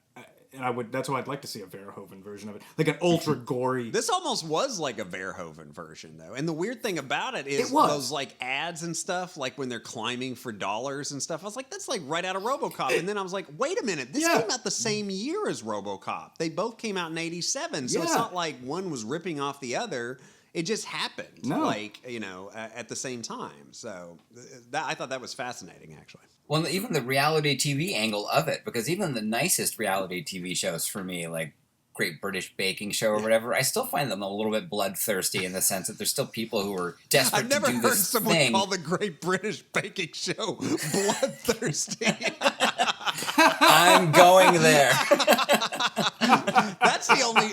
It's like the nicest show I watch because like they're nice to each other. They help each other out. Like if they're struggling, that sort of like gives me hope in humanity, where most reality TV does not. So it still stresses me out. Anytime someone cries because their souffle didn't rise, I'm like, as a creative person who constantly fighting against my own, failures. I'm like, oh, this is super real. Pressure's on. The souffle is not rising. Yeah. I didn't proof it enough. It's true. I can only deal with it like small doses. I did look it up specifically because the dude who played Dynamo, I'd forgotten that he sings opera for like no reason. Great. So and I'm like, this is so weird and wonderful. Why is he singing opera? He has to. So I looked it up, and yes, he was an amateur wrestler and professional opera singer. And I was like, it had to be, because otherwise, why would he be singing opera in this movie? And I think that actor died not long after this film came he did. out. Yeah, like a year later. It just adds such wonderful weirdness to it. A guy throwing electricity and singing opera at the same time. It's just, hey, Christmas it's just tree. so wonderful. Hey, light bulb. Oh, and this is a fun thing, and it's a weird thing I noticed. The first guy that they send after Arnold, Sub-Zero. Yes.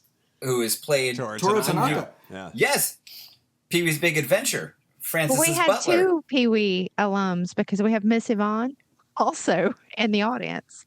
That's Whoa! right. Oh my God, I didn't notice that. Well, and did you all notice that the hobo in Escape from New York, who he encounters? There we go.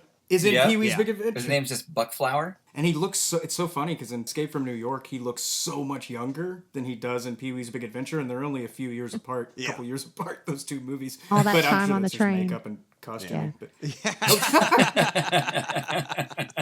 Which actually, I didn't get to bring that up in Brazil. It's funny you guys mentioned Pee-wee's Big Adventure, but 1985 was the year of like weird mechanical breakfast scenes, because there's also there's of course the scene where he wakes up in Brazil and it's making breakfast for him and failing at it, like the toast is burning and all this stuff.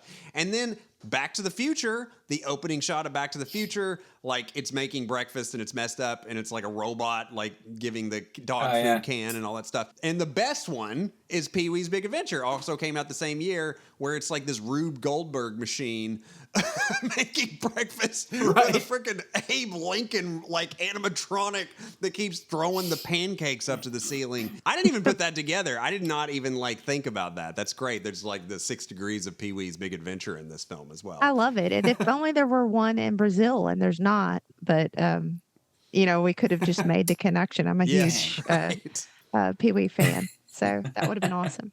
What other thoughts did you have about The Running Man? This was the scariest rewatch, I believe. I agree with Gray on that. Out of all 3, this is the most likely, in my opinion, to actually be our reality, if it's not already. Yeah. To see how easily media is manipulated and how easily we digest the information as real. Mm-hmm. The reality star is our president. Like this is real life. Like this is the reality television show aspect of it is our reality. I could see the Richard Dawson character being played by like Vince McMahon in real life. Like this could be happening. This could all just switch into something barbaric and terrible, and we wouldn't even know because we're so desensitized and we're so complacent that we'd be like, oh, cool, another wrestling show, And Vince McMahon's wife already being in our government. That's exactly why I think it. Seeing her in the hearings this week with Triple H sitting behind her, I was just like, is this fucking real life? I love wrestling. Is this real life? Like this is not right. An anti-vaxxer as the head of the HHS. I mean, it is insane. Like, a conspiracy theorist, QAnon guy running the FBI. It is madness. It is absolutely madness. I can't get over it. A guy who took a drink of whiskey last night at the podium is now running our military, and he's a full-blown alcoholic. And it's you couldn't make this up. Like, if you had written this, if Stephen King had written this, to be like, really, Stephen? This is a little far. If you've mixed Stephen King and Mike Judge, you get our current reality. Idiocracy. Yes. It's Idiocracy. Yes, it is. Yeah. It's a terrifying version of Idiocracy. Yeah. Is anyone else having that terror of like, I'm afraid to do my taxes this year because I don't know if I'll ever get the money back? We're about to start next week, and I'm just like, am I going to get anything back? Exactly. I was like, do I want to give over anything at this point, or do I want to, like, I know they already know anyways. Back, it's like terrifying. We're pretty sure we've overpaid, and are we going to get anything back? That's the big question. So, it's, these guys are like literally robbing our government like in plain sight. And nobody bats an eye.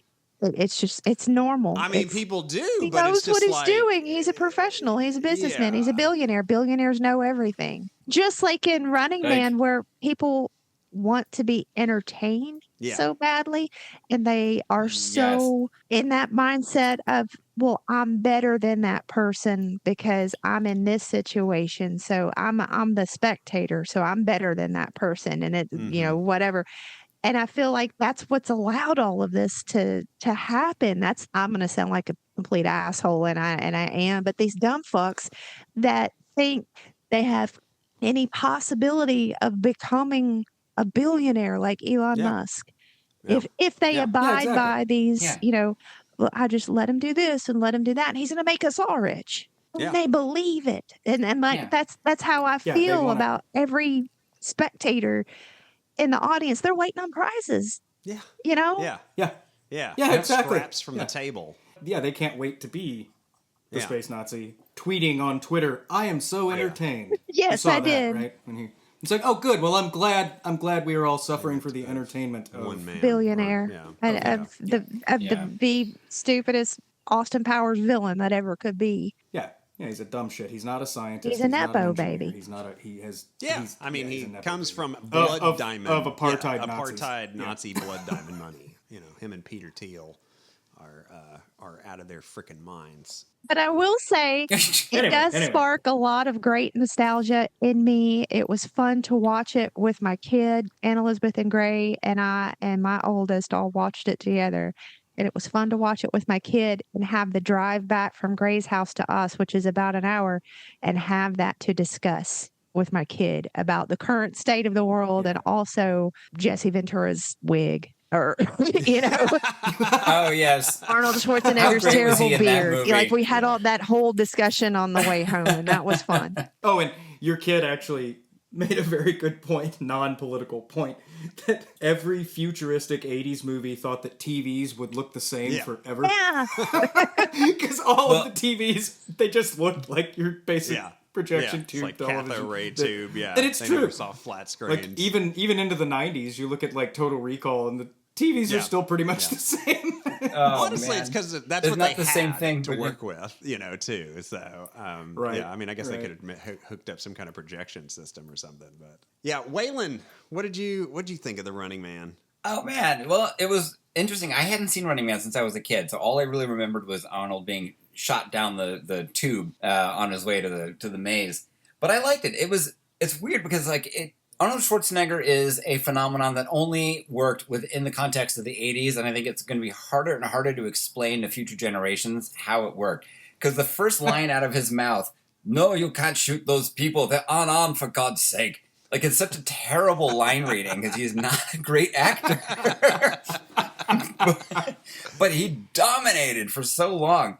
And the whole film, I thought, it was weird because it had this incredibly dodgy setup, and yet at the same time, it is compelling and frightening. So it was an interesting watch to have both some of the 80s nostalgia removed and watch it as a clear-eyed viewer and going, okay, this is odd. Yeah, like the cruelty of the spectators, the manipulation of the facts. And in fact, I don't think we discussed how his character is framed, because at the beginning of the film, Arnold is a police captain, and there's a food riot happening in Bakersfield. People are rioting as they're starving to death, and he gets orders to fire onto the unarmed crowd, and he won't do it, and so they subdue him, and then they go and they murder all these people, and then they frame him for it, and he becomes the butcher of Bakersfield.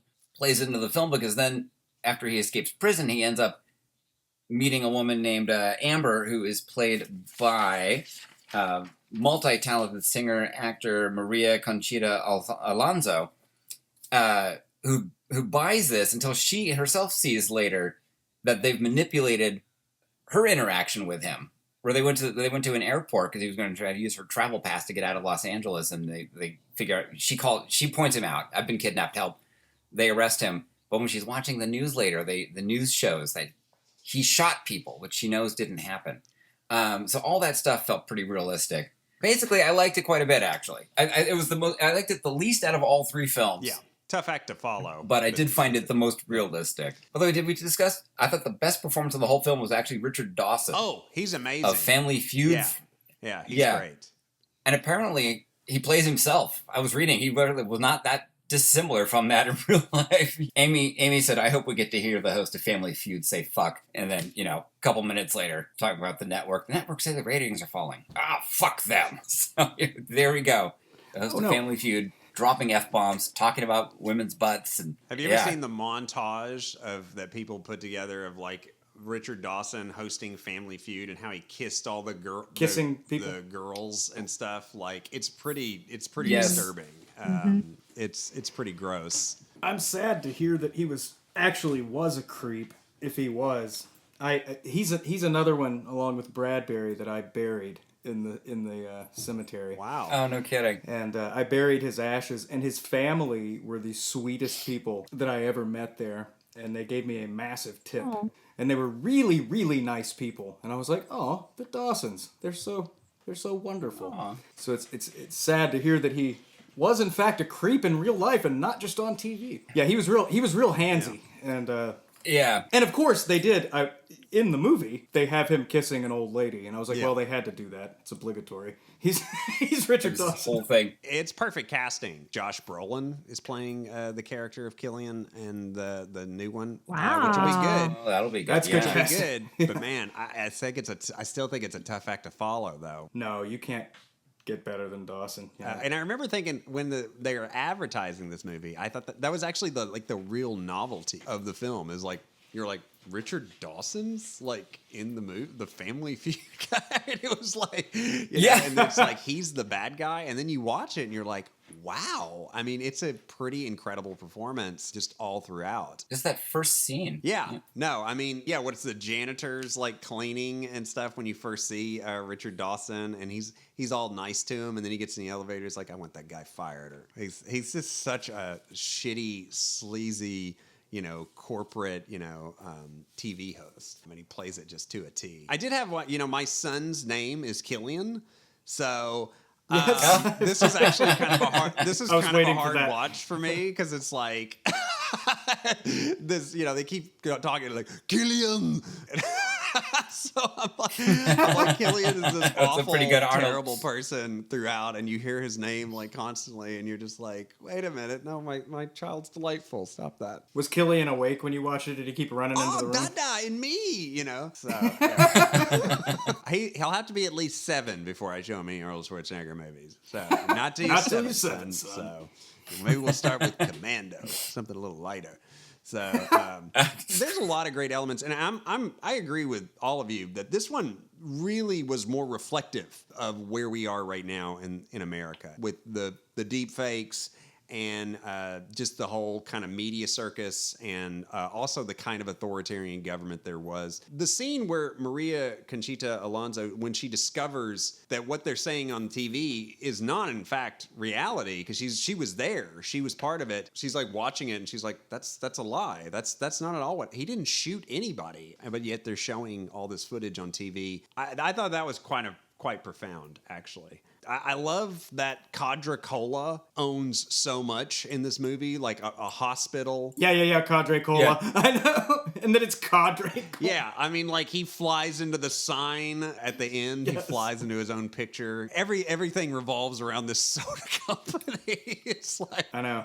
And it sounds like some drug cartel or something. Cadre Cola. Or like a paramilitary group. It's interesting, too. I don't know if you guys remember that show, American Gladiators. Oh, yeah. But that show came it. about because of this movie. I guess the producer of the show saw this movie and was like, holy shit. Like, most people are like, oh, we don't want that to happen. This guy was like, let's do American Gladiators. So, to be fair, I love a fake version. I loved it too. I loved wrestling. I mean, this was like a perfect movie at the age I saw it and stuff, because I was a huge fan of wrestling. I was super into like WWF. It was called WWF when I was a kid. So was I. I forget the one. What was the more southern one with like Lex Luger and like Ric Flair and Elizabeth. Like, NWA. Yes, NWA wrestling. Yes, yes. Jason Jarrett's brother. Yeah, I think I actually ended up liking that wrestling even more.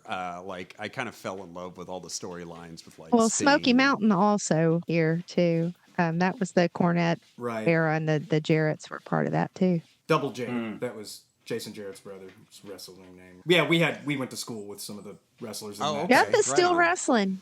He was out.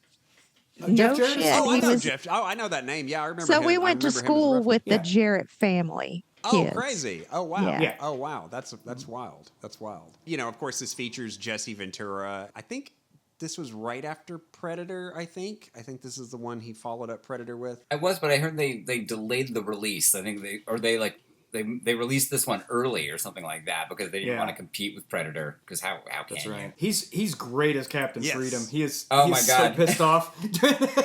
Do you like pleasure? Do you like pain? Come on it's Captain Freedom. Yes. That's so. I was cracking up throughout the workout video. Yeah, those little TV snippets are so Verhoeven. I mean, it's uncanny, like how much they mirror like the RoboCop stuff, and yet, like I'd mentioned, they came out the same year. It's fascinating. I love like some of the lines in it. It's like $6 sodas. Wow, and I'm like thinking like, oh, that's not too far off now. You know, no, like $3. God, halfway there. You know, you hear the Whitman Price Haddad over and over. When they actually find the bodies, I seem to remember there was almost like a freaking like Fulci like zoom out from like the mouth of like one of the dead bodies. I was like, whoa, that is straight out of an Italian horror movie. Well done, Starsky. The director of this played Starsky, as in Starsky and Hutch, which I guess Arnold was not too happy because I guess he replaced a different director, a couple of weeks into the production of this film. And he was like, oh, well, you'll bring in this TV man in and stuff, and like, but he actually, I think, did a really pretty bang up job on the film, to be honest with you. Yeah, no kidding. He also directed Kazam. Oh, no way. The movie that everybody, Mandela Effect thing. Mandela Effect. That everybody thinks is Shazam. Yeah, it's amazing. Like, I'm sure of it. Also, I love that Mick Fleetwood is the leader of the rebellion. And he's just named Mick. And he's just He named brought that Mick. to my attention as we were watching it. His name's Mick. Yeah. I'm like, holy shit. They just didn't care. Like, he was like, they didn't care. They're just like, here, Mick, play this character. It looks like they made him look older than he was in the 80s and stuff. And I'm just like, so he's just Mick Fleetwood. Mick Fleetwood is just leading the rebellion. Yeah, they just aged him up to what he would be In in that Nightbreed that runs Midian, that guy's name. Yo, God, I was thinking the same thing. Oh Lylesburg. my God, I had the Lylesburg. exact same note. Doug Oh my Jones. God. Yeah, I was like that's Zelda from Nightbreed with the fucking like four. Yeah, holy shit. Holy shit. Yes, he looks exactly like him. I was like, Clyde Barker watched Mick Fleetwood in this. He's like, that's it. That's the look for Nightbreed. I still laugh at Arnold Schwarzenegger one-liners. I don't know if that's just Pavlovian at this point, just because I loved Arnold Schwarzenegger movies so much when I was a kid. Oh, they're objectively good. And my all-time favorite probably comes from this movie, which is, I hope you leave enough room for my fist because I'm going to ram it into your stomach and rip out your spine. That still might be my favorite Arnold line of all time. Hey, what happened to Buzzsaw? He had the splits. There's so many. Well, we got an I'll be back, too. He does. I'll be back. And then he's like, only in a rerun. It was funny, too, because like when the theme song came on at the end, I was like, oh, this is such a perfect 80s in-credit theme song. It's by somebody you've never heard of, and it's just so uplifting. The No Pain, No Gain. This is by someone you have heard of. It's a guy named John Parr. He did the theme song to St. Elmo's Fire. So previous to this, so he had a huge like #1 hit before he did the song on for the end credits of this. I know, and we were like, did Arnold himself write this song? Because like the ending, he's like violently squeezing her shoulders while No Pain, No Gain is like playing. And we're like, wow. Oh my God, the way him and Amber interact in that movie is so terrible. He's just constantly grabbing her. She's like, get the fuck off me, dude.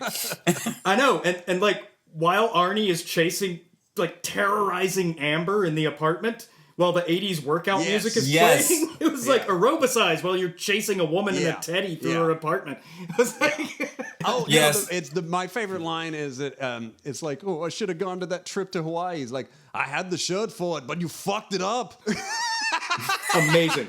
That is maybe the best line in the movie because it's because he doesn't play it like an Arnie one-liner. It sounds like he actually like a real line. Like he's like, well, I had the shirt for it, but you fucked it up. I specifically remember the moment Arnold in a movie seemed like bizarre to me. Like for some like this fog had lifted and everyone went, have we been in a weird dream? And it was watching End of Days where Arnold's a police detective in New York fighting Satan. Very underrated movie. And it was the first time I went, it was underrated. But I also finally had a weird moment. I was like, why is there this giant muscular Austrian cop running around New York? This seems odd. it seemed, for the first time, I never questioned it in the 80s. Neither did anyone else. Yeah, for me it would probably be Jingle All the Way, where it's like, why is this giant Austrian, like, what is he? He's like a mattress salesman or some shit? Yeah, it's like, what? No. And Yaphet Kotto is in this too. He's fantastic. Yeah. Alien. Yeah, I liked all the gladiators. Did y'all have a favorite gladiator? We can kind of go around. I'm curious. Who was everybody's favorite gladiator in The Running Man? Mine was Dynamo. What about for you? Sure. What about you, Waylon? Yeah. Opera singer. You got the flashing lights. He's just weird. Yeah, the weirdness is for me too. What about you, Elizabeth? Yeah. Buzzsaw. Buzzsaw? That was your favorite? Yeah. Buzzsaw. Yeah, I'm also Team Dynamo. He was just too weird. I mean, I was like, he's singing opera and shooting lightning out of his gauntlets. Dynamo didn't make sense in the grand scheme of things. Like the Tron type, whatever was going on, tree, and then the singing, what? That's specifically why I like him, though. He's just made no sense whatsoever. I love he's like, cut to commercial. Like, he's really, like, the rest of them are all, like, kind of muscle-bound, like, badasses. Like, and he's not. He's just like full of light bright. And he's like, it had a giant opera. light bright on, and, and like a weird car from like, I don't know, Death Race 2000. My second favorite is probably Fireball, because it's Jim Brown. Yeah. I mean, he only has like one. He only has like one line or something. They kind of wasted his amazing voice and charisma, but he's Jim Brown. I love how they're just watching them like die one after the other, and it's like you have to wonder with this show, has like that never happened? Like a gladiator never died. So I'm wondering how they deep fake these three guys, Price, Adama, and then how did they deep fake them ever winning if like a gladiator had never been killed before? Because it seems like it's this new experience that the audience has never, had before. So in the context of this film. And of course, then they start, betting on Richards, that's one of the best parts. I love when the old lady bets on Richards. That was... Yeah. What's her line that she says? I cheered a little bit. He's one bad motherfucker or something like that. Yeah. Fucker. Yeah. So like great. That part felt realistic though. I feel like in this society, or even in our society, if one of the gladiators started whooping ass, that people would actually turn toward them and be like, "Hell yeah, I'm betting on this guy. This guy's totally. a bad motherfucker. He's a winner." Yeah, for sure. Amy was pointing out, we were wondering if the dance Running Man was named after the film. Oh. Can you even confirm that? Well, with all those little animated Running Man speaking of the logo. Dance, I don't know if anybody noticed this in the credits, but the choreographer on this film for all the dancers was Paula Abdul. Yeah. And it's very obvious too. Like there's a lot of choreography that went into the Showgirls. It's very good. It's good. Yeah, it's great. And it's so funny. It's supposed to be the future, but like, and we were talking about this morning. Like, it's the future, but everyone's still wearing like the spandex and stuff like that. Like, it's still like very 1980s when Amber's retrieving the floppy disk with the original photo to the Bakersfield massacre. But it's in that little container that we all used to keep our VHS tapes in, with the little accordion thing that pulls out. Yes. Well, it's non sequitur, but we have a place in Portland called Memory Den, which is like a 3-floor warehouse of antiquated antiques and goods and stuff like that, but they have rooms that they decorate to fit they look like the living room of particular eras. So the 80s living room that you can go sit in does have those accordion shelves for the VHS tapes right below a TV that's playing like 1980s cartoons and ads and stuff like that. I am so jealous. Awesome. Oh, you would love that. Sounds so comforting. All of you would never leave. It feels like the place to be right now. Yeah. Yes. Increasingly. When they tear Arnie's jumpsuit off in the beginning to reveal the sexy Running Man outfit,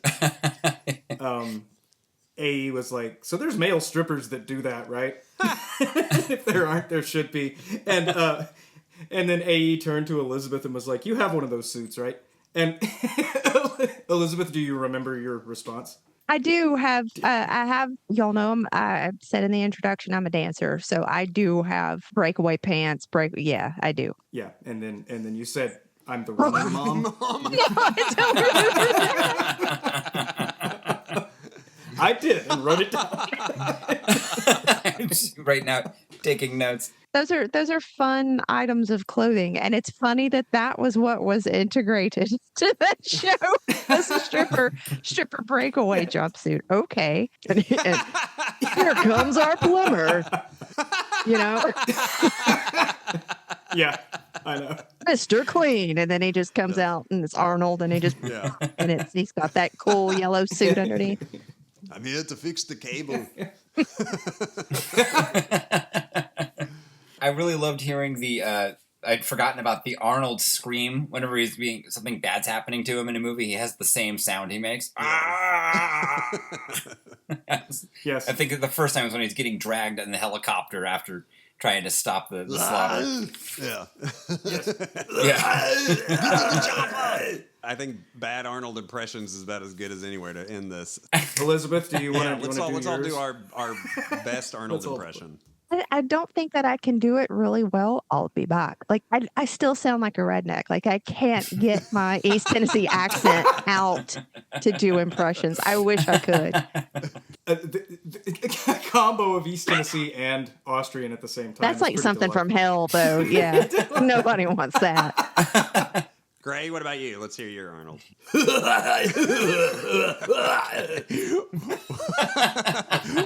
Waylon, let's hear yours. All they want is food, for God's sake. Pretty good. Mine is the worst by far. Who ate all the potato salad? So. That's a valid concern. All right, well, The Running Man is currently streaming on Prime, and you can pick up a fairly inexpensive Blu-ray out there as well. All right, Sophie's Choice time. What was your favorite film from this month?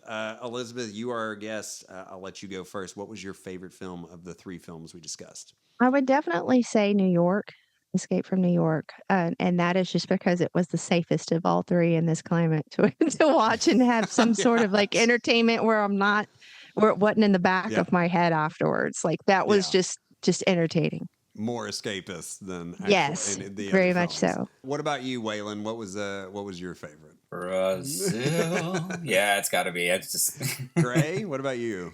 I'm going to take a page from Elizabeth's book and give you, old 2-answer Gray. So for the one that made me feel most comfortable in our current climate and escapism, then I'm going to go with Escape from New York. But for the my favorite, it's Brazil. And it probably always will be because it's in maybe my top 20 movies of all time. So yeah, I think Brazil's in my top 10, maybe. I just think it's such a perfect, genius, brilliant masterpiece. There's literally nothing I would change about it. It's so good and so unique, and there's almost nothing else kind of like it. It is truly like an artistic marvel on such a level that's like it's crazy that he achieved it. So he had to go through hell to achieve it, but he did. But indeed, it's well worth it. And that's for anybody out there, check out the whole story behind it. This is such an interesting subgenre. This sort of the authoritarian dystopian sci-fi film. Hard question, and you can name as many as you want. What are some of your other favorite sci-fi dystopian films? Elizabeth, you're our guest. I'll let you go first.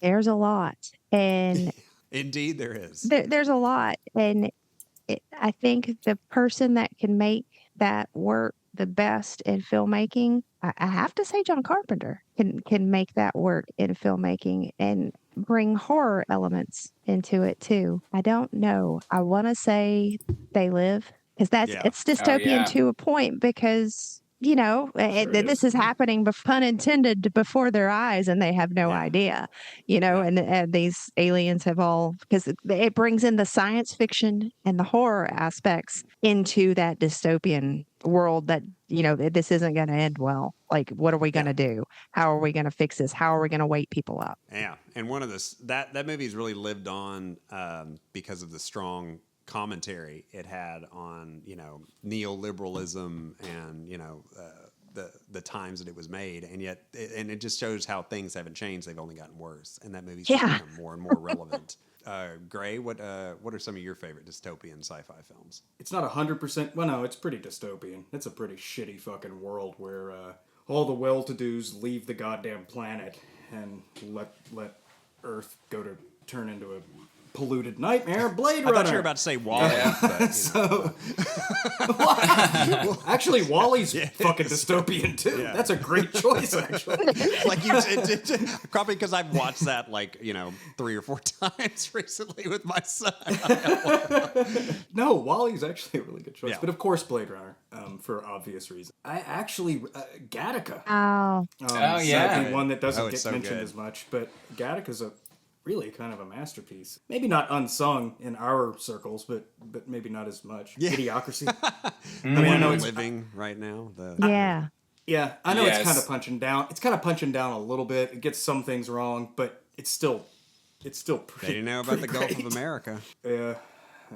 Shit like that would be funny if it wasn't so scary. Swear to God. Red, white, and blue lens. Just like, And I'll end off with two action classics, in my opinion: RoboCop, and Dredd. Oh yeah, the new that was Dredd. great. New, yeah. It's not new anymore, but I think the new Dredd is an So absolute good. banging masterpiece that just didn't get the glory it deserved. Yeah, it's great. Yeah. It's the best adaptation of the 2000 AD comics out there. And then there's classics, Metropolis. I know. Yeah, There's just you so could many. Be naming them that you all can- day. There's it's a well-mined subgenre.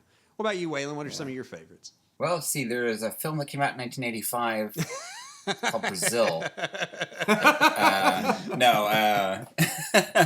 Let's see. I was thinking about this when you guys were all talking. But 12 Monkeys is actually one I really love, which is also Terry Gilliam.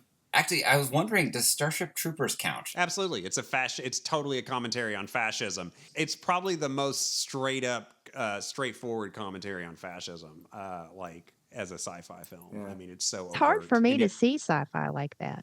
And then especially now we're living sci-fi. Yeah. We're right. in a dystopian sci-fi film now. Specifically, since it's the tech bros who took over. Ugh. It's worse and worse as you think about it. Like the more we progress, the more we progress in this conversation. It's like, oh God. Like when you said RoboCop, I was like, I never think of RoboCop's one of my favorite films. I never think of RoboCop as a dystopian film. I think of it as an action film, as a science fiction film, and we're fucking living that too. Yeah. Like it just doesn't stop. Corporations owning everything. Yeah. That's RoboCop. Yeah, absolutely. Corporations working with criminals to meet their ends and stuff. That's where we're at. Like it said, dystopian fiction is not about some crazy future down the road. It's about what's happening right now, or what's soon to happen. It's reflective of the anxieties of the time. Any others, Waylon? Any other? What was it? Children of Men. Oh yes, I have that on my list. Oh yes, that's a masterpiece. Amazing. If it wasn't for Mulholland Drive, that would be my favorite film from the aughts. Just because, man, it is so freaking good. And The Road would be the other one. I was actually just nice. I had that thinking about that the other day. Yeah. That has the scariest scene in a non-horror movie I've ever seen. The scene in the basement with the amputees is like one of the most terrifying moments.